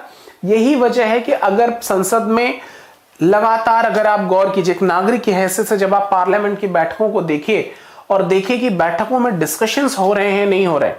अगर हो रहे हैं तो लोकतंत्र मजबूत है, लेकिन अगर नहीं हो रहे हैं तो फिर ये लोकतांत्रिक व्यवस्था के लिए खतरा है। ये पैरामीटर है हमारे आपके लिए। यानी अगर आप देखिए, जैसे पिछले कुछ दिनों में बजट जैसी चीज बिना डिस्कशन के पास हो जाए तो ये बहुत खतरनाक है देश की व्यवस्था के लिए। हमको, आपको कमर कसनी चाहिए, आवाज उठानी चाहिए ताकि सरकारों पर दबाव बने। लेकिन हम चूंकि अवेयर ही नहीं है इन सारी बातों में, हम तो वो टिकटॉक में उलझे रहते हैं, तमाम सारे वो कपिल शर्मा बीच बीच में चुटकुले सुनाता रहता है। पार्लियामेंट में क्या हो रहा है उसका तो पता ही नहीं चल रहा है। हमारे बच्चे ऐसे लाठियां खा रहे हैं, ठीक है, लेकिन ये वही बच्चे हैं कि जब चीजें, जब डिस्कशन की बारी आती है तो ये बात ही नहीं करते। इनको भी मजा आता है कि साहब वो क्या कहते हैं, तमाम सारे मुद्दे में बाबा की गुफा का रहस्य देखते हैं टीवी पर, ठीक है। तमाम सारे इंपॉर्टेंट मुद्दे हैं। आप जितना ज्यादा इन्वॉल्व रहेंगे, जागरूक रहेंगे, उतना ही दबाव सरकारों को पड़ता है। हमने पिछली क्लासेस में कई बारी अलग अलग अध्यायों में ये समझा है कि लोकतांत्रिक व्यवस्था का मतलब ही है इन्वॉल्वमेंट ऑफ द पीपल, जनता की सहभागिता कैसे स्पष्ट हो। और पार्लियामेंट की उपस्थिति इसलिए कि हर फैसले में अगर वो संसद से गुजर के जाएगी तो इसका मतलब है देश की जनता की इन्वॉल्वमेंट को इंश्योर कर रहा है। That is why we required parliament. यही वजह है कि हमको संसद की आवश्यकता है। फिर भी देखते हैं ये किताब क्या कहती है। ये कहती है किसी भी देश में कानून बनाने का सबसे बड़ा अधिकार संसद को होता है। हमने ये बात की है अभी। ये काम इतना महत्वपूर्ण होता है कि इन सभाओं को विधायिका कहते हैं, मतलब विधि बनाने वाली। दुनिया भर की संसदें एक नए कानून बनाती हैं, वही सारी चीजें हैं। फिर दुनिया भर में संसद सरकार को चलाने वालों को नियंत्रित करने के लिए कुछ अधिकारों का प्रयोग करती है। पार्लियामेंट्री अथॉरिटीज होती हैं जो भी सरकार चलाएंगे उनके ऊपर कंट्रोल रखेंगे। क्यों कंट्रोल रखेंगे ये लोग? क्योंकि यही तो representative of people of the country हैं। जनता की प्रतिनिधियों का समूह तो इसी में है। तो इनका नियंत्रण होना चाहिए जो भी उन लोगों पर जो इनके द्वारा तय किए गए कानूनों को लागू करने की जिम्मेदारी है। यानी इनकी इन्वॉल्वमेंट के बगैर एग्जीक्यूशन भी आसान नहीं होगा, होना चाहिए भी नहीं। ठीक है, सरकार के हर पैसे पर संसद का नियंत्रण होता है। जाहिर सी बात है, सरकार का पैसा मतलब किसका पैसा? सरकार का कोई पैसा होता है? सरकार का पैसा मतलब जनता का पैसा, और जनता का पैसा है तो खर्च किसकी मर्जी से हुआ? जनता की मर्जी से। जनता की मर्जी जनता से पूछे होगा, और जनता से पूछेंगे कैसे? उनके प्रतिनिधियों के माध्यम से। इसीलिए बजट पर डिस्कशन होता है। बजट क्या होता है? बजट आने वाले साल में क्या खर्चा करना है उसका एक अनुमान होता है। अभी वो खर्चा हुआ नहीं है तो अनुमान होता है। तो सरकार प्रेजेंट करती है, साहब आने वाले साल में हमारे पास ये खर्चा है, उस पर डिस्कशन होता है, ये फालतू खर्चा कर रहे हो, इसको कम करो, इसको बढ़ाओ, इस तरीके से। तो पूरे बजट पर डिस्कशन होता है। क्यों? क्योंकि पैसा, देश का पैसा खर्चा हो रहा है। जब आप इस बात को समझेंगे ना, और फिर जब आप बोर्ड देखते हैं कि फ्री वैक्सीन और फ्री ये फ्री वो, तो आप उस पर बहुत खुश नहीं होते। कहते फ्री मतलब अपनी पॉकेट से दे रहे हो आप, पार्टी फंड से दे रहे हो आप, ये फ्री कैसे? हमारा ही पैसा है, तो हमारे ही पैसे से हम ही, वैक्सीन तो फ्री ही लगती है। बस सालों से देखिए बच्चों को टीके लग रहे हैं सरकारी अस्पतालों में, पोलियो वैक्सीन फ्री लगती है, सब तो फ्री ही लगता है, ये कोई नई बात नहीं है। लेकिन जब ये बात आप अवेयर होते हो तो बहुत प्रभावित नहीं होते, फिर आप तन के खड़े हो जाते हो। सरकार चाहे किसी दल की हो, ठीक है, चाहे कोई भी पार्टी हो, किसी भी विचारधारा, आप नागरिक के तौर पे खड़े हो जाओ, देखो ये फ्री मत करो, फ्री तो खैर क्या ही दे रहे हो तुम, करा दो यही बहुत है। ठीक है, नौकरियां दे नहीं रहे हो यार, नौकरियां दो, उसके बारे में बात करेंगे। आप जेन्युइन क्वेश्चंस पूछने शुरू करेंगे, क्योंकि जैसे ही आप नागरिक हो जाएंगे, आप तो नागरिक की जरूरत क्या है? आपको रोजगार मिले, आपके स्वास्थ्य, शिक्षा, सुरक्षा ये सब बनी रहे, तो ये करेंगे तो जिम्मेदारी तो सरकारों पे आ जाएगी।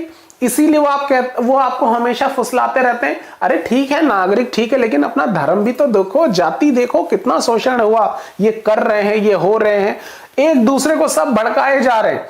क्योंकि आप नागरिक रहेंगे तो आप खतरनाक हैं। आप जैसे ही आप धार्मिक हो गए, तो धार्मिक में तो मंदिर मस्जिद चाहिए ना, फिर सड़क थोड़ी चाहिए आपको, नौकरियां थोड़ी चाहिए, फिर तो मंदिर मस्जिद चाहिए। जाति वाले की दूसरी डिमांड है कि हमारी जाति का क्या, उसको सड़क, रोजगार, स्वास्थ्य थोड़ी चाहिए।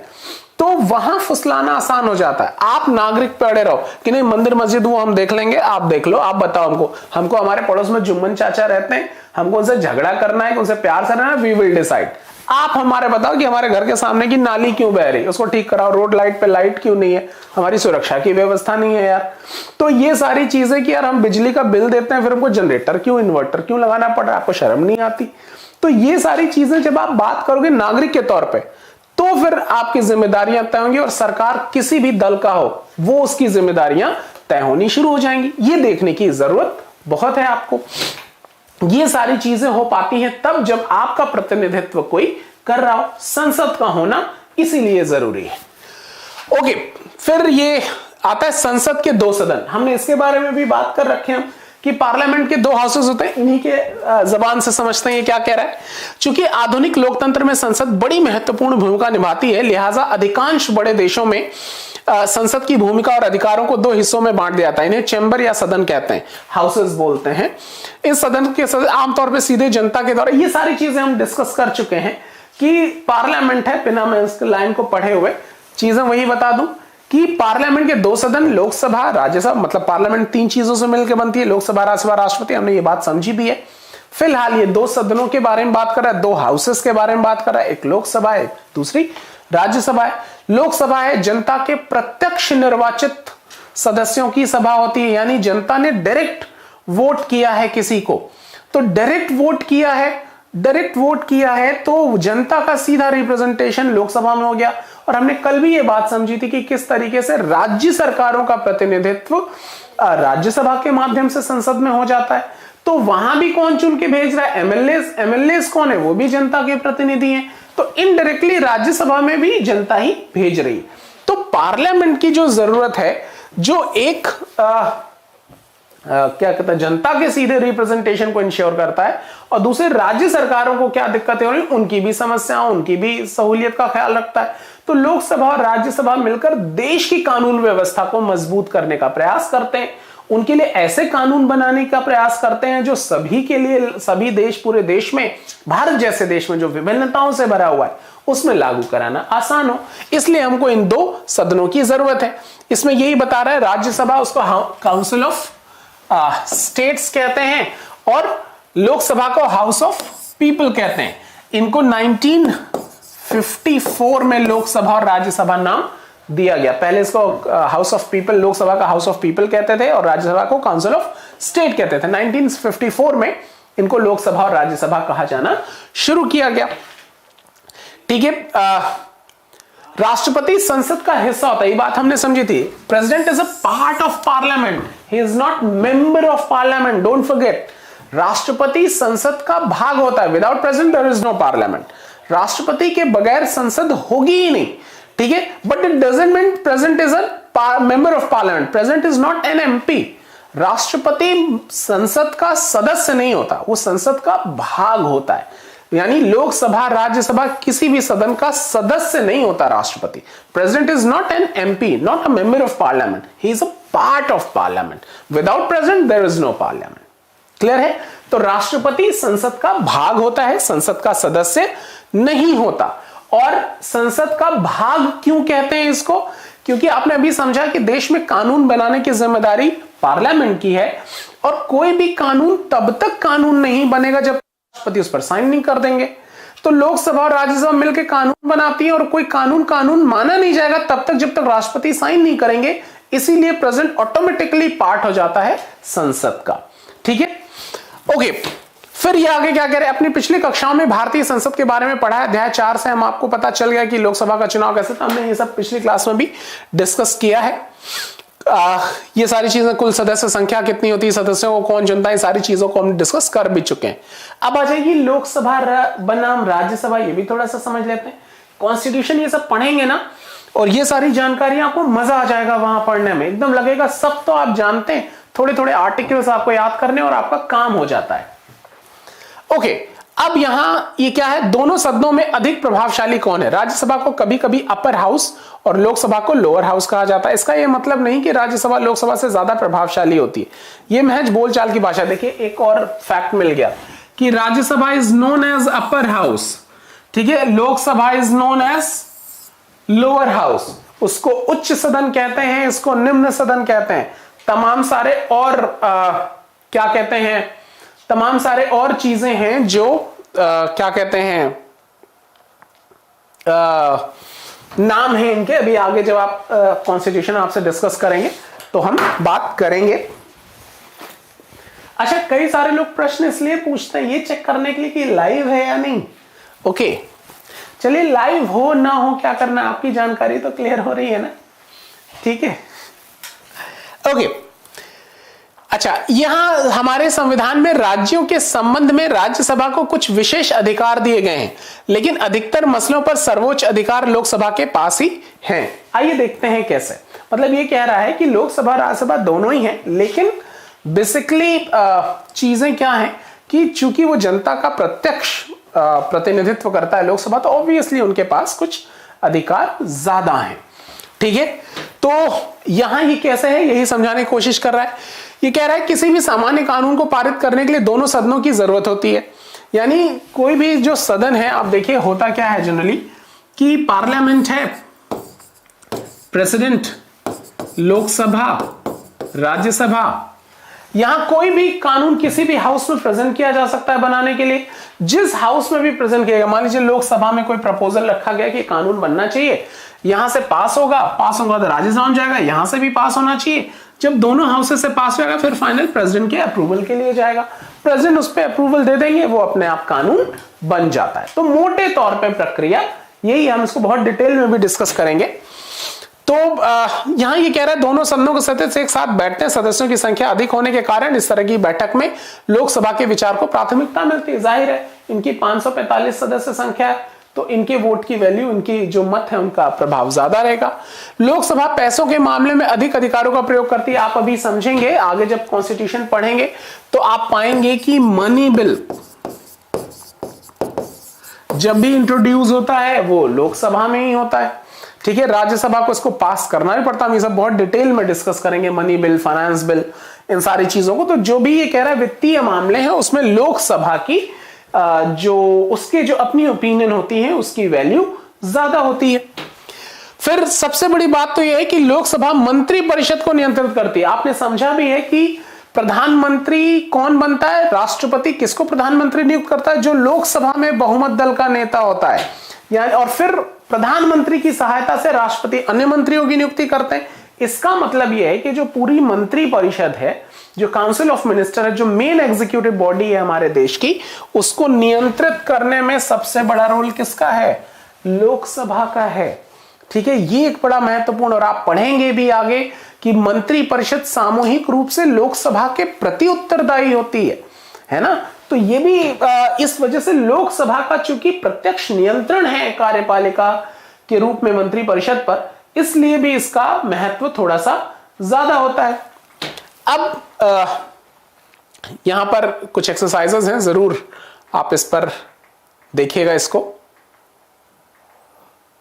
अब आइए राजनीतिक कार्यपालिका, जो पॉलिटिकल जो एग्जीक्यूटिव है वो क्या है, उससे क्या मतलब होता है। आपको सरकारी आदेश की कहानी याद है, हमने इस अध्याय की शुरुआत में किया था, जो रिजर्वेशन वाला था। हमने पाया था कि जिस व्यक्ति ने इस दस्तावेज पर हस्ताक्षर किया उसने ये फैसला नहीं किया था, यानी जो सेक्रेटरी था जिसने फाइनल अप्रूवल दिया था, जिसके हस्ताक्षर से नोटिस चिपका था, उसका यह फैसला था नहीं। ठीक है, वह केवल एक नीतिगत फैसले को लागू कर रहा था, मतलब जो फैसला लिया जा चुका था उसको इंप्लीमेंट करने का काम ये कर रहा था।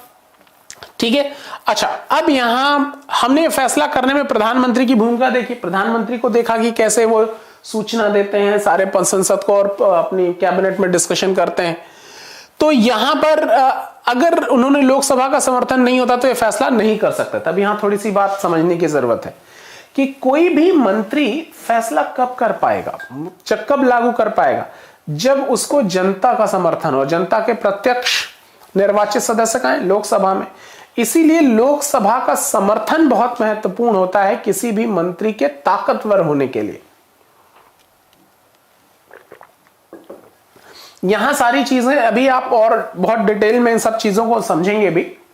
तो मोटे तौर पे ये क्या कह रहा है कि किसी भी लोकतांत्रिक व्यवस्था में जो मंत्री परिषद का रोल है वो लोकसभा के माध्यम से निर्धारित हो रहा है, इसलिए क्योंकि जनता के प्रत्यक्ष निर्वाचित सदस्य हैं यहां पर, तो वहां पर उनकी इन्वॉल्वमेंट बहुत महत्वपूर्ण होती है।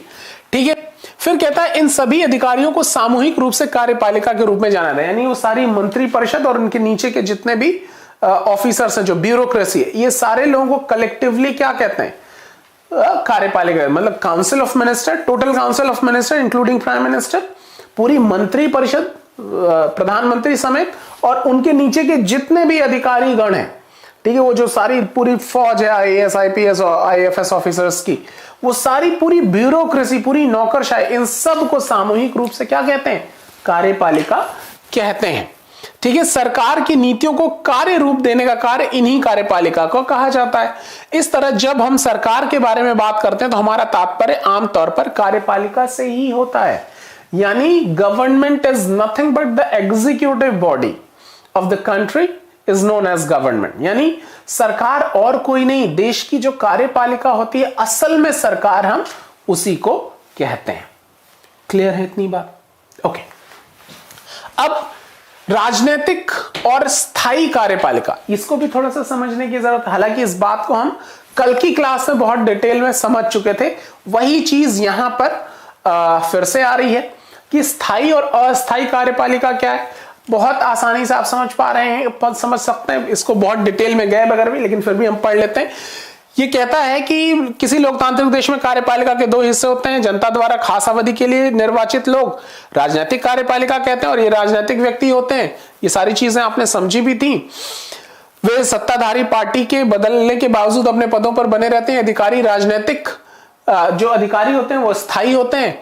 ये अधिकारी राजनीतिक कार्यपालिका की तरह काम करते हैं और रोजमर्रा के प्रशासन में उनकी सहायता करते हैं। अब मोटे तौर पे क्या है कि कार्यपालिका के दो पार्ट हैं, यानी जो भी हमारा एग्जीक्यूटिव है, जो कार्यपालिका है, दो पार्ट है। ये कह रहा है एक होगा स्थायी और दूसरा होगा अस्थायी। स्थाई में पूरी ब्यूरोक्रेसी जो नौकरशाही है वो आ जाती है, जो सारे अफसर हैं आप सिलेक्शन के बाद इसी स्थाई कार्यपालिका का भाग हो जाएंगे। जैसे ही आपकी नौकरी लगती है तो आप स्थाई कार्यपालिका का जो परमानेंट एग्जीक्यूटिव बॉडी है, you become part of that, ठीक है, आप उसका भाग हो जाएंगे।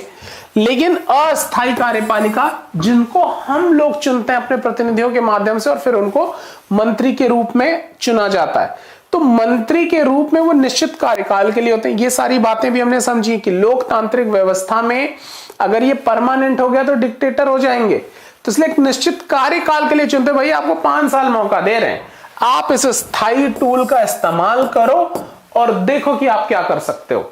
जितना बेहतर करोगे उतना ही बढ़िया आपको, आप ही को रिस्पॉन्स करेंगे। यानी मुझे इस संस्थान ने ये बोर्ड और माइक और ये सारा इंस्ट्रूमेंट दे दिया, कहा भैया ये ले लो, ये 2 घंटे तक ये आपका कमरा, यू विल डिसाइड, ये आपके बच्चे। अब मैं इन टूल्स का जितना बेहतर इस्तेमाल करूंगा, आप जितने ज्यादा सेटिस्फाई हो जाओगे, मेरी पोजीशन इस संस्थान में उतनी महत्वपूर्ण हो जाएगी।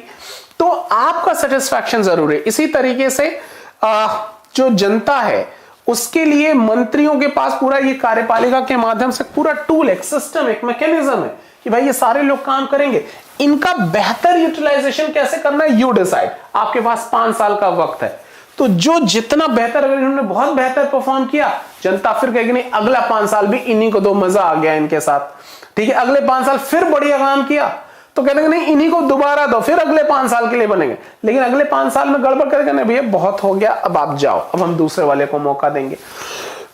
तो ये समय निर्धारित, एक निश्चित समय अवधि के लिए, शॉर्ट पीरियड के लिए दिया जाता है। इसकी वजह से इनके ऊपर एक बर्डन होता है कि वो अपने दायित्वों का निर्वहन अच्छे से करें ताकि जनता तक बेहतर सुविधाएं पहुंच सकें, और लोकतंत्र का उद्देश्य भी यही है, ठीक है। ओके, अब आप पूछ सकते हैं कि राजनीतिक कार्यपालक को गैर राजनीतिक कार्यपालक से ज्यादा अधिकार क्यों होते हैं। यह भी बड़ा महत्वपूर्ण सवाल कि भाई जब मंत्री परमानेंट नहीं है और ब्यूरोक्रेसी परमानेंट है, तो मंत्री जिलों के पास ताकत क्यों है। तो ये क्या कह रहा है, इसको समझते हैं। मंत्री किसी नौकरशाह से ज्यादा प्रभावशाली क्यों होता है। नौकरशाह अमूमन अधिक शिक्षित होता है और उसे विषय की अधिक महारत और जानकारी भी होती है। वित्त मंत्रालय में काम करने वाले सलाहकारों को अर्थशास्त्र की जानकारी वित्त मंत्री से ज्यादा हो सकती है। कहने का मतलब यह है कि जो नौकरशाह है वो स्किल्ड है, वो ट्रेंड है, उसने बाकायदा ट्रेनिंग ली है, क्वालिफाइड है, ठीक है। यानी जो मंत्री जी चुन गया, पता नहीं उनके पास एजुकेशनल क्वालिफिकेशन भी है कि नहीं है, लेकिन फिर भी इनकी अथॉरिटी ज्यादा है, ऐसा क्यों, इनको पावर ज्यादा है, ऐसा क्यों। तो ये कहता है कि इसकी वजह बहुत सीधी है, किसी भी लोकतंत्र में लोगों की इच्छा सर्वोपरि। तो फिर घूम फिर के वही देखिए, लोकतंत्र अब आपका पीछा नहीं छोड़ेगा जब तक आप आईएएस नहीं बन जाएंगे, आईएएस बनने के बाद भी, है ना। तो ये बहुत एकदम अपने नस नस में घुसा लीजिए इन सारी चीजों को, आप अपनी व्यवहारिक जिंदगी में भी बड़ी सारी चीजें समझ पाएंगे। तो यहां चीजें में ये क्या कह रहा है, ये कह रहा है कि लोकतांत्रिक व्यवस्था है। तो लोकतंत्र में इसको आप बहुत ऐसे समझिए कि जैसे मान लीजिए आपने अपने घर में एक नौकर रख लिया कि घर की साफ सफाई करे। अब आप उस नौकर के साथ इंटरैक्ट नहीं कर रहे, ठीक है। तो इंटरैक्ट नहीं कर रहे तो हो सकता है आपको अपनी नौकर की काबिलियत का पता ही ना चल पाए। यानी जिसको आपने झाड़ू पोछा के लिए रखा है, हो सकता है उसको इलेक्ट्रिसिटी का भी काम आता हो, उसको ड्राइविंग भी आती हो, आप परेशान हो, बाहर ड्राइवर ढूंढ रहे हो, इलेक्ट्रिशियन ढूंढ रहे हो। अगर आप अपने नौकर से इंटरैक्ट कर रहे होते, उसी से संवाद बनाए रखते, तो आप उसी खर्चे में उससे वो सारा काम भी ले सकते थे, उससे बिजली भी ठीक करा लेते, उसको कहीं लेते भी जाते ड्राइवर बना के। लेकिन आप इंटरैक्शन ही नहीं कर रहे हो। तो इंटरैक्शन नहीं कर रहे, आपका कोई नियंत्रण नहीं है, तो एक तो आप उसकी काबिलियत का फायदा नहीं उठा पा रहे हो। दूसरा, अगर आप ध्यान ही नहीं दे रहे हो किसी तरीके से, तो हो सकता है नौकर के मन में चोरी आ जाए कि मालिक तो देख ही नहीं रहे, ठीक है, तो वो चोरी आ जाए। तो आपका निग्लिजेंस, आपका जो लापरवाही है, वो उस नौकर के मन में चोरी की भावना पैदा कर सकता है। ऐसे ही हमारे देश में भी होता है कि जो नौकरशाही, उसको कहते ही है जनता के सेवक, सिविल सर्वेंट। आप किस चीज की तैयारी कर रहे हैं, सिविल सर्विसेज, जनता के सेवक। हम कहते हैं जनता के सेवक हैं, ये नौकर हैं, नौकरशाही बोलते हैं इसको। तो ये सेवक किसके हैं, जनता के। अब जनता के सेवक हैं तो जनता का नियंत्रण इनके ऊपर कैसे रहेगा, ठीक है। अब आप कैसे किसी डीएम को कंट्रोल कर पाओगे, इतनी सारी अथॉरिटी दी गई है, किसी एसपी को, किसी बड़े अधिकारी को, सेक्रेटरी लेवल, ज्वाइंट सेक्रेटरी, ये सब इतने बड़े बड़े अधिकारी, highly qualified, highly trained, skilled, कैसे नियंत्रण होगा, ठीक है। तो जनता का नियंत्रण होना बहुत जरूरी, नहीं तो ये ब्यूरोक्रेसी हो सकता है इसकी जो योग्यताएं हैं उसका लाभ ना उठाया जा सके, या इनके मन में चोरी आ जाए, उस पर नियंत्रण ना रखा जा सके, तो फिर जनता अपने प्रतिनिधियों को चुनती है और वो उनके ऊपर लाके बैठा देती है। यानी जनता अपने प्रतिनिधियों के माध्यम से उस ब्यूरोक्रेसी का नियंत्रण करती, एक तरीके से संवाद क्रिएट हो गया। इसीलिए भले ही ये मंत्री ज्यादा स्किल्ड नहीं है, लेकिन ये पावरफुल इसलिए है क्योंकि ये प्रतिनिधि है जनता के, और लोकतंत्र में जनता के प्रतिनिधित्व का महत्व सबसे ज्यादा होता है। ठीक है, होप आपको ये सारी बातें बहुत क्लैरिटी से समझ में आ रही होंगी। ओके, अब यहां ये क्या कह रहा है कि विशेषज्ञ रास्ता बता सकते हैं, लेकिन व्यापक नजरिया रखने वाला व्यक्ति मंजिल के बारे में फैसला करता है। लोकतंत्र में निर्वाचित मंत्री इसी व्यापक नजरिए का व्यक्ति की भूमिका निभाते हैं। वही चीज कि अगर भले ही आपका जो नौकर है उसके अंदर क्या क्या उपयोगिता है, उस योग्यता का इस्तेमाल आप क्या क्या कर सकते हो, ये आपके ऊपर ही निर्भर करेगा। तो जो जितना ही दूरदर्शी होगा, जो नेता जितना ही बढ़िया, जितना दूरदर्शी होगा, जितना विजनरी होगा, वो अवेलेबल टूल्स का बेनिफिट उतना ही ज्यादा इस्तेमाल करेगा। ठीक है, अच्छा अब आ जाइए प्रधानमंत्री और मंत्रिपरिषद। यहां भी हमने बात समझी, इसके बारे में बहुत डिटेल में समझ लिया था। प्रधानमंत्री ये बेसिकली ये राजनीतिक कार्यपालिका होती है, पॉलिटिकल क्या कहते हैं, एग्जीक्यूटिव बॉडी यही होती है। अभी अभी आपने समझा कि हमारे देश में हमारे देश का मुखिया राष्ट्रपति होता है, लेकिन चूंकि देश लोकतांत्रिक है तो अगर सारी शक्तियां एक ही व्यक्ति को दे देंगे, कल को वही डिक्टेटर होगा, राष्ट्रपति डिक्टेटर हो जाएगा। तो राष्ट्रपति ऐसा ना कर सके, इसलिए हमारा संविधान व्यवस्था क्या करता है कि राष्ट्रपति, अभी अभी हमने बात भी की कि प्रेसिडेंट अपनी सभी शक्तियों का इस्तेमाल करेंगे with the advice of council of minister. ये काउंसिल ऑफ मिनिस्टर्स मंत्री परिषद की सलाह से सभी शक्तियों का इस्तेमाल करेंगे। इस काउंसिल ऑफ मिनिस्टर के इनको प्रधानमंत्री चाहिए, सबसे पहले प्राइम मिनिस्टर, प्रधानमंत्री चाहिए। तो प्रधानमंत्री का कोई चुनाव नहीं होता, नियुक्ति होती है। नियुक्ति किसको करेंगे, जो लोकसभा में बहुमत दल का नेता होगा उसी को नियुक्त कर देंगे राष्ट्रपति प्रधानमंत्री के रूप में। तो राष्ट्रपति पहले प्रधानमंत्री की नियुक्ति करते हैं और फिर प्रधानमंत्री की सलाह से बाकी मंत्रिपरिषद की नियुक्ति करते हैं। तो ये आपने समझा कि निश्चित कार्यकाल, जैसे 5 वर्ष है लोकसभा का कार्यकाल, तो यहां इनका ये तय हो जाता है। और यही जो मंत्री परिषद है, जो काउंसिल ऑफ मिनिस्टर आप पढ़ेंगे, अभी जब संविधान पढ़ेंगे तो आप पढ़ेंगे इस काउंसिल ऑफ मिनिस्टर का भी पार्ट होता है, कैबिनेट होती है जिसको आप मंत्रिमंडल कहते हैं। इन मंत्रिमंडल की सहायता के लिए स्टेट मिनिस्टर्स होते हैं और एक डेप्यूटी मिनिस्टर्स होते हैं, उपमंत्री। तो ये पूरा संरचना है, आप इसको संविधान पढ़ते वक्त और बहुत डिटेल में आप ये समझेंगे। तो यही बात ये कह रहा है कि राष्ट्रपति अपनी मर्जी से किसी को प्रधानमंत्री नियुक्त कर सकता। राष्ट्रपति लोकसभा में बहुमत वाली पार्टी के को ही, उसी के नेता को ही प्रधानमंत्री नियुक्त करेगा। अगर किसी पार्टी या गठबंधन को बहुमत हासिल नहीं होता तो राष्ट्रपति उसी व्यक्ति को प्रधानमंत्री के रूप में नियुक्त करता है जिसे सदन में बहुमत हासिल होने की संभावना है। मतलब ये कह रहे हैं कि मान लीजिए अगर कोई ऐसा सिचुएशन आता है कि बहुमत हो गया, तब तो बहुमत दल का नेता जो होगा उसको प्रधानमंत्री नियुक्त कर देगा राष्ट्रपति, लेकिन जरूरी नहीं है कि किसी एक पार्टी को मेजॉरिटी मिले हमेशा।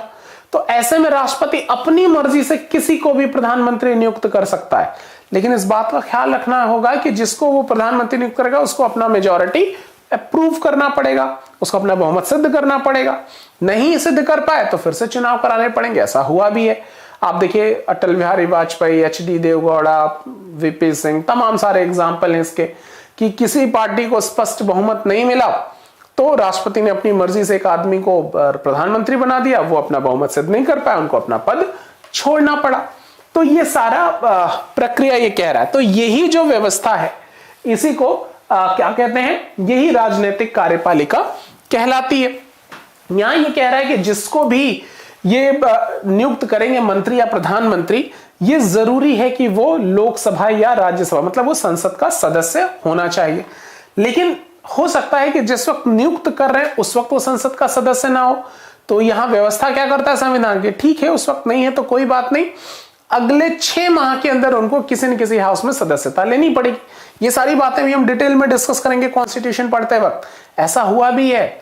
आप देखिए 1984 जब इंदिरा गांधी जी की हत्या हुई तो उस वक्त कांग्रेस पार्टी मेजॉरिटी पार्टी थी। इधर एम्स में डॉक्टर्स ने उनको डेड डिक्लेयर किया, इधर कांग्रेस पार्टी ने अपना नेता राजीव गांधी जी को घोषित कर दिया। Rajiv Gandhi ji was not member of parliament that time, in fact he was not interested to join politics even, वो तो राजनीति में भी नहीं आना चाहते थे। लेकिन परिस्थितियां कुछ ऐसी बदली कि न केवल उन्होंने राजनीति में आना स्वीकार किया, प्रधानमंत्री का पद भी स्वीकार किया और बाद में राज्यसभा से सदस्यता लेकर उन्होंने अपने पद को कंटिन्यू किया। तो कहानी यह है कि राष्ट्रपति किसी भी व्यक्ति को जो बहुमत दल का नेता है उसको प्रधानमंत्री और उसकी सहायता से अन्य मंत्रियों की नियुक्ति करता है। अगर ये लोग प्रधानमंत्री या मंत्री मेंबर ऑफ पार्लियामेंट हैं, किसी भी हाउस में, लोकसभा या राज्यसभा में मेंबर ऑफ पार्लियामेंट हैं, अच्छी बात, नहीं है विदिन 6 मंथ्स उनको किसी न किसी हाउस में मेंबरशिप लेनी पड़ेगी। ये बात भी हम पहले कर चुके हैं, यही बात ये यहां कह रहे हैं। अब वही सारी चीजें इसने फिर से बताया एक नोट के रूप में कि मंत्रिपरिषद उसी निकाय का सरकारी नाम है जिसमें सारे मंत्री होते हैं। अच्छा, यहां चीजें बता रहा है स्वतंत्र प्रभार वाले राज्य मंत्री। यहां बेसिकली क्या है, मैं ये सारा स्ट्रक्चर ही बता दूं आपको कि आपने समझा कि ये जो काउंसिल ऑफ मिनिस्टर है, जो मंत्री परिषद है, मंत्री परिषद, ये 3 चीजों से मिलकर बनता है। एक होता है मंत्रिमंडल जिसको आप बोलते हैं कैबिनेट, ये अलग अलग मंत्रालयों के हेड होते हैं इसमें। इन मंत्रिमंडल की सहायता के लिए कुछ राज्य मंत्री होते हैं। राज्य मंत्री ये राज्यों में मंत्री नहीं होते, एक स्टेटस है। राज्य मंत्री का काम क्या होता है, इन कैबिनेट मिनिस्टर्स की उनके काम में मदद करना। ये राज्य मंत्री 2 प्रकार के होते हैं। कुछ ऐसे होते हैं जिनका डिपार्टमेंट फिक्स होता है, ये फिक्स है, मतलब कोई रक्षा मंत्रालय में राज्य मंत्री को क्या कहेंगे, रक्षा राज्य मंत्री, विदेश मंत्रालय में विदेश राज्य मंत्री, गृह मंत्रालय में गृह राज्य मंत्री। मतलब उसका काम क्या है कि उस मंत्रालय में मंत्री की मदद करना उनके काम में। कुछ राज्य मंत्री ऐसे होते हैं जिनका डिपार्टमेंट फिक्स नहीं होता, है ना, इन्हीं को कहते हैं मंत्री स्वतंत्र प्रभार, ठीक है, मिनिस्टर विदाउट पोर्टफोलियो, ठीक है, मिनिस्टर इंडिपेंडेंट स्टेट। तो ये लोग कभी आज रक्षा मंत्रालय में, कल विदेश मंत्रालय में जा सकते हैं, परसों गृह मंत्रालय में आ सकते हैं, जब जहां जरूरत पड़ती है उनको वहां लाया जा सकता है, ठीक है। तो यहां यही बात कर रहा है, राज्य मंत्री अपने विभाग के कैबिनेट मंत्रियों से जुड़े होते हैं। असल में इनका काम होता है इन कैबिनेट मिनिस्टर्स की उनके काम में मदद करना, ठीक है। मंत्रियों की राय और विचार अलग अलग हो सकते हैं, लेकिन सबको कैबिनेट के फैसले की जिम्मेदारी लेनी होती है। भले ही कोई फैसला किसी दूसरे मंत्रालय विभाग का हो, लेकिन कोई भी मंत्री सरकार के फैसले को खुलेआम आलोचना नहीं कर सकता। आप देखिए, इसीलिए जब मंत्रियों से आप कभी इंटरव्यू टीवी पे सुनते हैं, जिरा करते हैं, तो अपनी सरकार के खिलाफ कभी भी बात नहीं करते, क्योंकि मंत्रिमंडल का डिसीजन में ये मानना होना चाहिए कि सभी लोगों की सहमति बनी हुई है, तभी सरकार सबकी सहमति से चलती है। तो यहां पर यही वजह है कि एक टीम के रूप में ये लोग काम करते हैं और इसीलिए इनके सामूहिक उत्तरदायित्व की बात की गई। जब आप कॉन्स्टिट्यूशन ये पढ़ेंगे तो और डिटेल में हम समझेंगे कि कलेक्टिव अकाउंटेबिलिटी क्या होती है, सामूहिक उत्तरदायित्व क्या होता है, उसका परिणाम क्या होता है। तो ये इसका यही उद्देश्य है यहां पर ये सारी बात समझने के। अब आ जाइए प्रधानमंत्री के अधिकार। तमाम सारे लोग बहुत सारा डिस्कशन भी कर रहे हैं इस बात को लेकर। तो प्राइम मिनिस्टर्स की क्या पावर होते हैं, इस पुस्तक के माध्यम से समझते हैं ये क्या कह रहे हैं। संविधान में प्रधानमंत्री या मंत्रियों के अधिकारों या एक दूसरे से उनके संबंध के बारे में बहुत कुछ नहीं कहा गया है, यानी कॉन्स्टिट्यूशन में बहुत क्लियरली मेंशन नहीं है कि किनके क्या क्लियरली राइट होंगे। यहां मोटे तौर पे आप ये समझ लीजिए कि प्रधानमंत्री जो कैबिनेट मिनिस्टर्स होते हैं उनकी अध्यक्षता करता है, मतलब पूरी काउंसिल ऑफ मिनिस्टर की अध्यक्षता करता है वो। एक तरीके से वो विभिन्न विभागों के कार्यों का समन्वय करता है। आप देखिए यहाँ एक इमेज भी बनी हुई है, इंदिरा गांधी का कार्टून है और बाकी मंत्री लोग छोटे छोटे हैं, यही हेड है, ये सबसे काम वाम पूछ रही है। तो हमेशा आज की जगह पे इनकी जगह पे मोदी जी को बिठा दीजिए। तो इसी तरीके से वो हेड होता है इस पूरी काउंसिल ऑफ मिनिस्टर का। ठीक है, विभागों के विवाद के बारे में उसका निर्णय अंतिम है। कोई 2 डिपार्टमेंट, 2 मंत्रालय या 2 डिपार्टमेंट में कुछ डिस्प्यूट है, कॉन्फ्लिक्ट है, प्रधानमंत्री ने जो डिसीजन ले लिया वो फाइनल है। ठीक है, सारे मंत्री उसी के नेतृत्व में काम करते हैं। ठीक है, इसीलिए कहा जाता है, आप सुनते हैं, ये मोदी की सरकार है, ये मनमोहन जी की सरकार है, क्योंकि उसके नेतृत्व में काम करते हैं, इसलिए प्रधानमंत्री को ही लीडर के रूप में कंसीडर करते हैं। जब प्रधानमंत्री अपना पद छोड़ता है तो पूरा मंत्रिमंडल ही पद छोड़ देता है। यानी प्राइम मिनिस्टर ने इस्तीफा दिया तो बाकी मंत्रियों की भी नियुक्ति इसी की सलाह से हुई है। तो प्रधानमंत्री के इस्तीफा देते ही पूरी मंत्रिमंडल ही इस्तीफा दे देती है, सरकार गिर जाती है, फिर से इलेक्शंस कराने पड़ते हैं। ये बहुत महत्वपूर्ण बात है। ठीक है, सभी संसदीय लोकतंत्र में प्रधानमंत्री के अधिकार हाल के दशकों में इतने बढ़ गए हैं कि संसदीय लोकतंत्र को कभी कभी सरकार का प्रधानमंत्री रूप कहा जाता है। मतलब चूंकि धीरे धीरे पावर अथॉरिटीज इतनी बढ़ी बहुत सारे देशों में कि कई बार लोग कहते हैं मंत्रिमंडल की सरकार नहीं, प्रधानमंत्री की सरकार है। आप देखिए, अब तो मोदी सेना, मोदी सरकार, भारत सरकार शब्द सुने हुए कितने दिन हो गए। ठीक है, मोदी सरकार हम सुनते हैं, तो प्रधान जो अलग अलग पार्टी इसी को मतलब बना देती है। मनमोहन जी की आएगी तो मनमोहन सरकार, किसी अन्य राजनीतिक दल उसकी सरकार, जबकि वो है तो भारत सरकार, है ना। तो ये अक्सर हम लोग अभ्यास में लेकर आते हैं, और ऐसा होता है इसलिए क्योंकि वो मुखिया है सरकार का। ठीक है, जवाहरलाल नेहरू ने ढेर सारे अधिकारों का इस्तेमाल किया। अब यहां स्टोरी एक, जवाहरलाल नेहरू ने बहुत सारे अधिकारों का इस्तेमाल किया, उनका जनता पर बहुत अधिक प्रभाव था ऑब्वियसली। इंदिरा गांधी ने भी कैबिनेट में अपने सहयोगियों की तुलना में बहुत ज्यादा प्रभावशाली थी। तो जाहिर है किसी भी प्रधानमंत्री का अधिकार उसके पद पर बैठे व्यक्ति के व्यक्तित्व पर भी निर्भर करता है। ठीक है, ऑब्वियसली जो व्यक्ति प्राइम मिनिस्टर बना है उसकी अपनी पर्सनालिटी कैसे, वो कितना इंफ्लुएंस क्रिएट कर सकता है, ये उसके प्रभाव पर निर्भर करता है। फिर ये कहता है, लेकिन हाल के वर्षों में भारत में गठबंधन की राजनीति, अब गठबंधन में क्या है, किसी एक पार्टी को स्पष्ट बहुमत नहीं मिला तो उसमें बाकी पार्टियों ने भी सहयोग दिया। तब वो लगाए रहते हैं कि भाई तुम अगर हमारी बात नहीं सुनोगे तो हम अपना बहुमत, अपना जो समर्थन है वापस लेंगे, तो सरकार गिर जाएगी। तो प्रधानमंत्री फिर उतनी ताकतवर शख्सियत नहीं रहता, इसलिए जब गठबंधन की सरकार रहती है तो प्रधानमंत्री कमजोर हो जाता है। अब अभी देखिए, मोदी जी को बहुमत से वो प्रधानमंत्री बने 2014 में, दोबारा 19 में चुनाव, फिर बहुमत मिला। तो बहुमत में होने की वजह से उनके पास इतनी अथॉरिटी, इतनी पावर है। ठीक है, अगर ये गठबंधन की सरकार रहती तो फिर ये हमेशा सबको समझाते बुझाते ही इनका समय बीतता, भाई आप मान जाओ, जयललिता जी से अटल बिहारी वाजपेयी मनाते रहते थे, कभी पश्चिम बंगाल, अभी ये सबको आंख दिखा लेते हैं। क्यों? क्योंकि मेजॉरिटी है। तो ये भी बहुत जरूरी होता है कि प्रधानमंत्री ताकतवर स्थिति में आए, इसके लिए जरूरी है कि वो गठबंधन की सरकार ना हो। ठीक है, अब राष्ट्रपति की पोजीशनिंग को थोड़ा सा समझ लेते हैं। राष्ट्रपति एक और, जहां प्रधानमंत्री सरकार का प्रमुख होता है वहीं राष्ट्रपति राष्ट्राध्यक्ष होता है। ये बात अभी भी हमने समझी, देश का मुखिया राष्ट्रपति ही होता है। ठीक है, लेकिन वो केवल नाम का राष्ट्रपति होता है। ये बात भी हमने समझी रखी है कि चूंकि we live in a democratic state, लोकतांत्रिक देश में रहते हैं, and in democracy the opinion of people is much important. ठीक है, वो ज्यादा महत्वपूर्ण है कि जनता की क्या राय है, और जनता की राय का पता कैसे चलेगा? उनके प्रतिनिधियों के माध्यम से, उनके रिप्रेजेंटेटिव्स के माध्यम से। तो जनता के प्रतिनिधि मंत्रिमंडल, मंत्रिपरिषद के माध्यम से यहां राष्ट्रपति उनको नियुक्त करता है।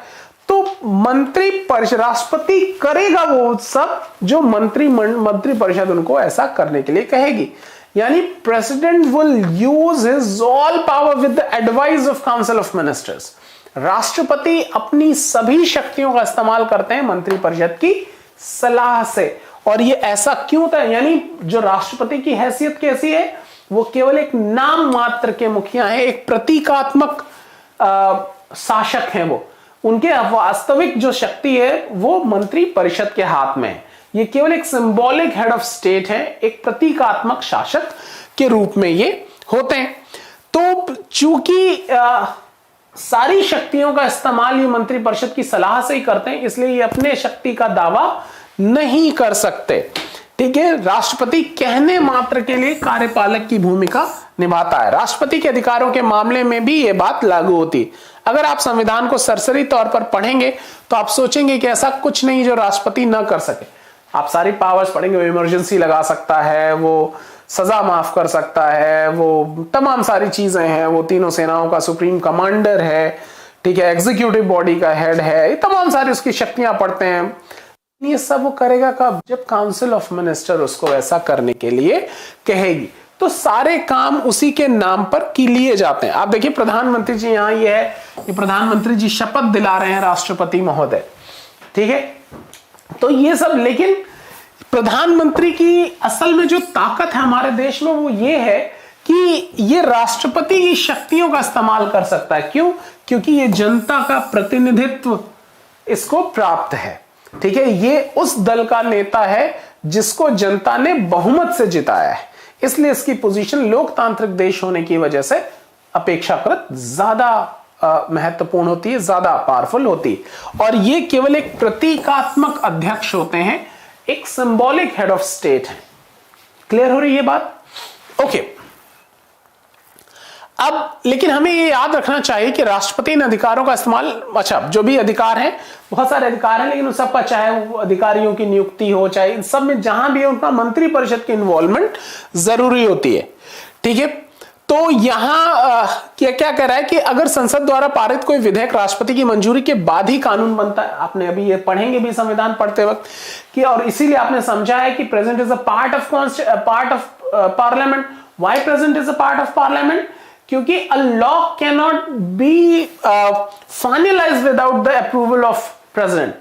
कोई भी कानून बनेगा ही नहीं तब तक जब तक राष्ट्रपति उस पर साइन नहीं कर देते, ठीक है। तो ये सारी शक्तियां हैं, राष्ट्रपति उसको कुछ समय के लिए रोक सकता है, अपने वीटो पावर से इस्तेमाल कर सकता है, उसको पुनर्विचार के लिए संसद में भेज सकता है। लेकिन अगर वो फिर उसके पास वापस आ गया तो president is bound to sign on that. ये सारी आप पढ़ेंगे आर्टिकल 111 में, ये सारी चीजें बहुत डिटेल में लिखी हुई हैं। हम इसको बहुत डिटेल में डिस्कस करते हैं अपनी क्लासेस में, तो जब आप वहां पढ़ेंगे तो आपको बहुत मजा आएगा। तो मोटे तौर पर यही है कि राष्ट्रपति जो भी शक्तियों का इस्तेमाल करेगा वो मंत्रिपरिषद की सलाह से ही करेगा। क्या कोई ऐसा काम नहीं है जिसको राष्ट्रपति अपनी मर्जी से कर सकता है? एक काम है, वो क्या? Appointment of prime minister. प्रधानमंत्री की सलाह नियुक्ति के लिए राष्ट्रपति को मंत्रिपरिषद की सलाह की जरूरत नहीं होती। क्यों? क्योंकि तब तक तो मंत्रिपरिषद बनी ही नहीं होती है। तो अपॉइंटमेंट ऑफ प्राइम मिनिस्टर ये एक ऐसा काम है, उसकी डिस्क्रिमिनेटरी पावर है, उसकी विवेकीय शक्ति है। President will decide who will be the prime minister. हालांकि वो इस बात का ख्याल रखता है कि बहुमत दल के नेता को ही वो प्रधानमंत्री नियुक्त करे, लेकिन अगर किसी दल को स्पष्ट बहुमत नहीं मिला है तो ऐसी दशा में राष्ट्रपति किसी को भी प्रधानमंत्री नियुक्त कर सकता है, ठीक है। ओके, अब यहां वही सारी चीज कि अगर किसी भी पार्टी को लोकसभा में बहुमत हासिल नहीं तो राष्ट्रपति अपने विवेक से काम लेता है और वो एक ऐसे नेता को नियुक्त करता है जो रोज लोकसभा में अपना बहुमत सिद्ध कर सके। क्लियर है? ये कुछ एक्सरसाइजेस हैं, जरूर आपको करना चाहिए। अब आ जाइए न्यायपालिका के बारे में, बात समझ लीजिए, बहुत इंपॉर्टेंट है।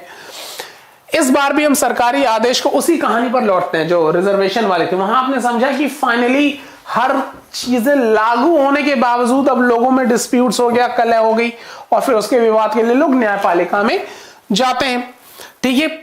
तो याद कीजिए कि इस कहानी का उस समय संतोषजनक अंत हो गया जब सर्वोच्च न्यायालय ने फैसला सुनाया, यानी जब फाइनल सुप्रीम कोर्ट का अप्रूवल मिल गया, उसका डिसीजन आ गया, तब जाके कोई वो सेटिस्फैक्शन एक मिला, लोगों के बीच में आया, ठीक है। तो अब कहते हैं कल्पना कीजिए कि निम्नलिखित परिस्थितियों में क्या होता, देश में सर्वोच्च न्यायालय जैसा कुछ नहीं होता तो क्या होता? विवाद ही नहीं सुलझ पाते। सर्वोच्च न्यायालय तो होता पर उसके पास सरकार की कार्यवाही को आंकने का अधिकार नहीं होता, मतलब फ्री जुडिशरी नहीं होती, यानी जुडिशरी शुड बी इंडिपेंडेंट। ये भी एक यहां से सबक मिलता है। उसे अधिकार होता मगर वो सर्वोच्च न्यायालय से कोई निष्पक्ष न्याय की उम्मीद नहीं करता, ये भी उसी फ्रीडम ऑफ जुडिशरी में इन्वॉल्व हो जाता है। भले ही वो निष्पक्ष फैसला सुना देता लेकिन सरकार उसे आदेश के खिलाफ अपील करने वाले उसके फैसले को नहीं मानते। अच्छा, कोई फैसला सुना दे, पता चले हम मानेंगे ही नहीं उसकी बात को, तो उसके पास कंटेम्प्ट ऑफ कोर्ट का भी पावर होना चाहिए।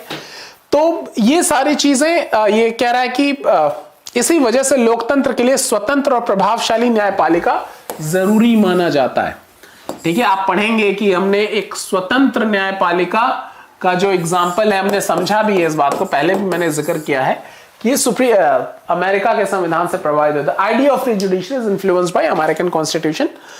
तो एक स्वतंत्र न्यायपालिका की आवश्यकता होती है।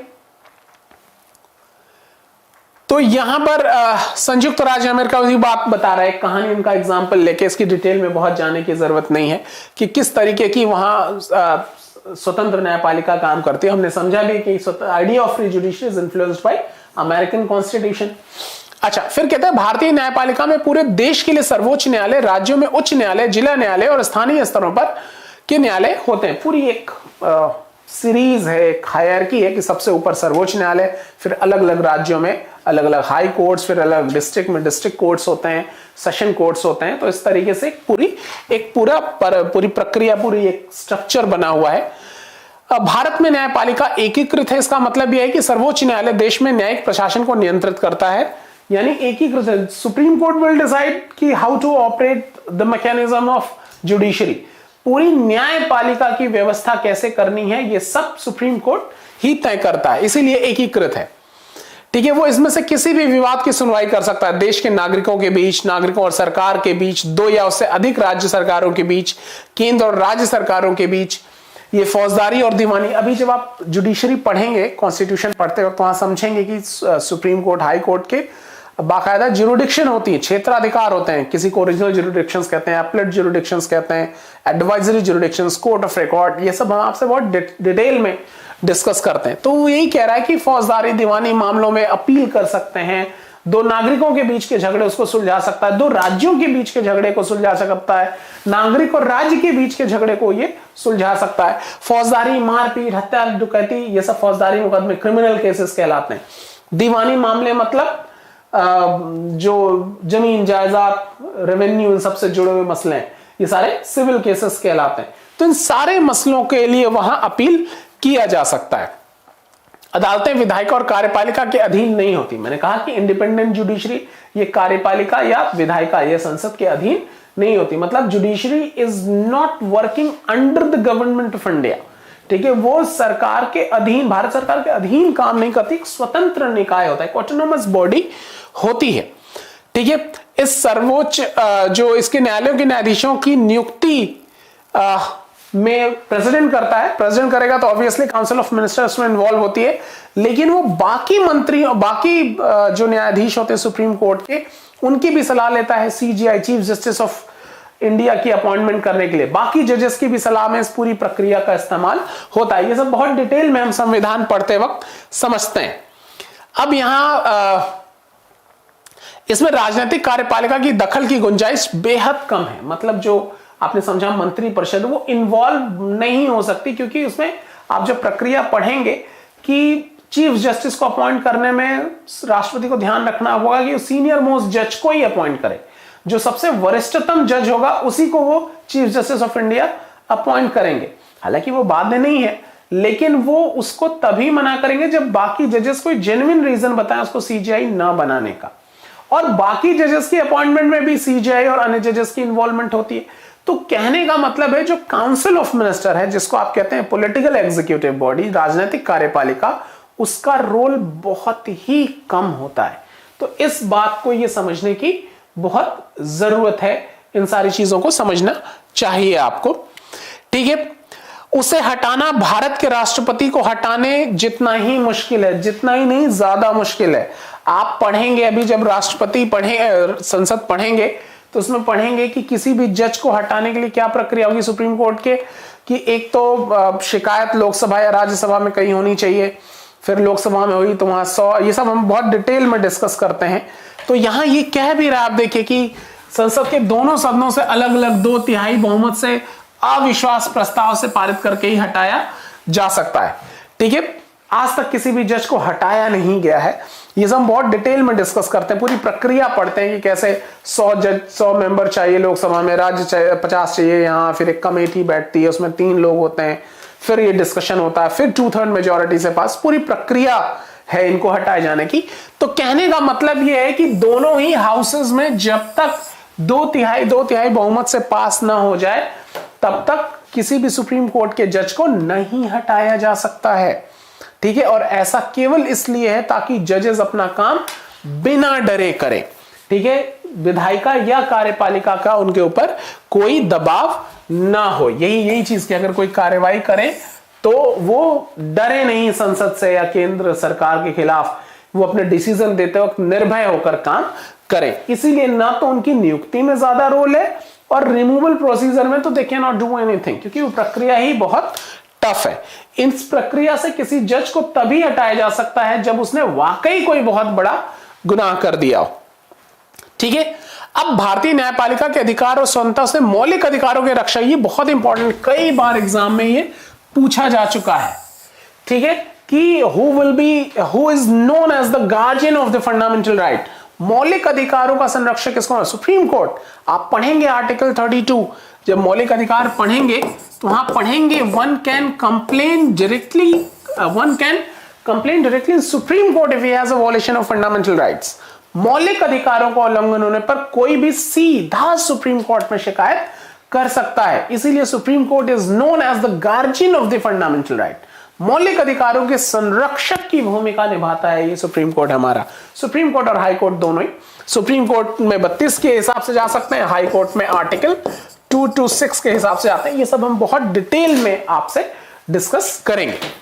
तो अदालतें सरकार को निर्णय करने की शक्ति के दुरुपयोग से रोकने के हस्तक्षेप करती हैं। अभी भी एग्जांपल लिया आपने कि सरकार कोई कानून पास भी कर दे, अगर फाइनली अप्रूवल हो भी गया तो भी वो फिर फाइनली जाएगा, अगर कोई डिस्प्यूट होता है तो कोर्ट के पास, और कोर्ट फिर उसके संवैधानिक आधारों को जांचेगी।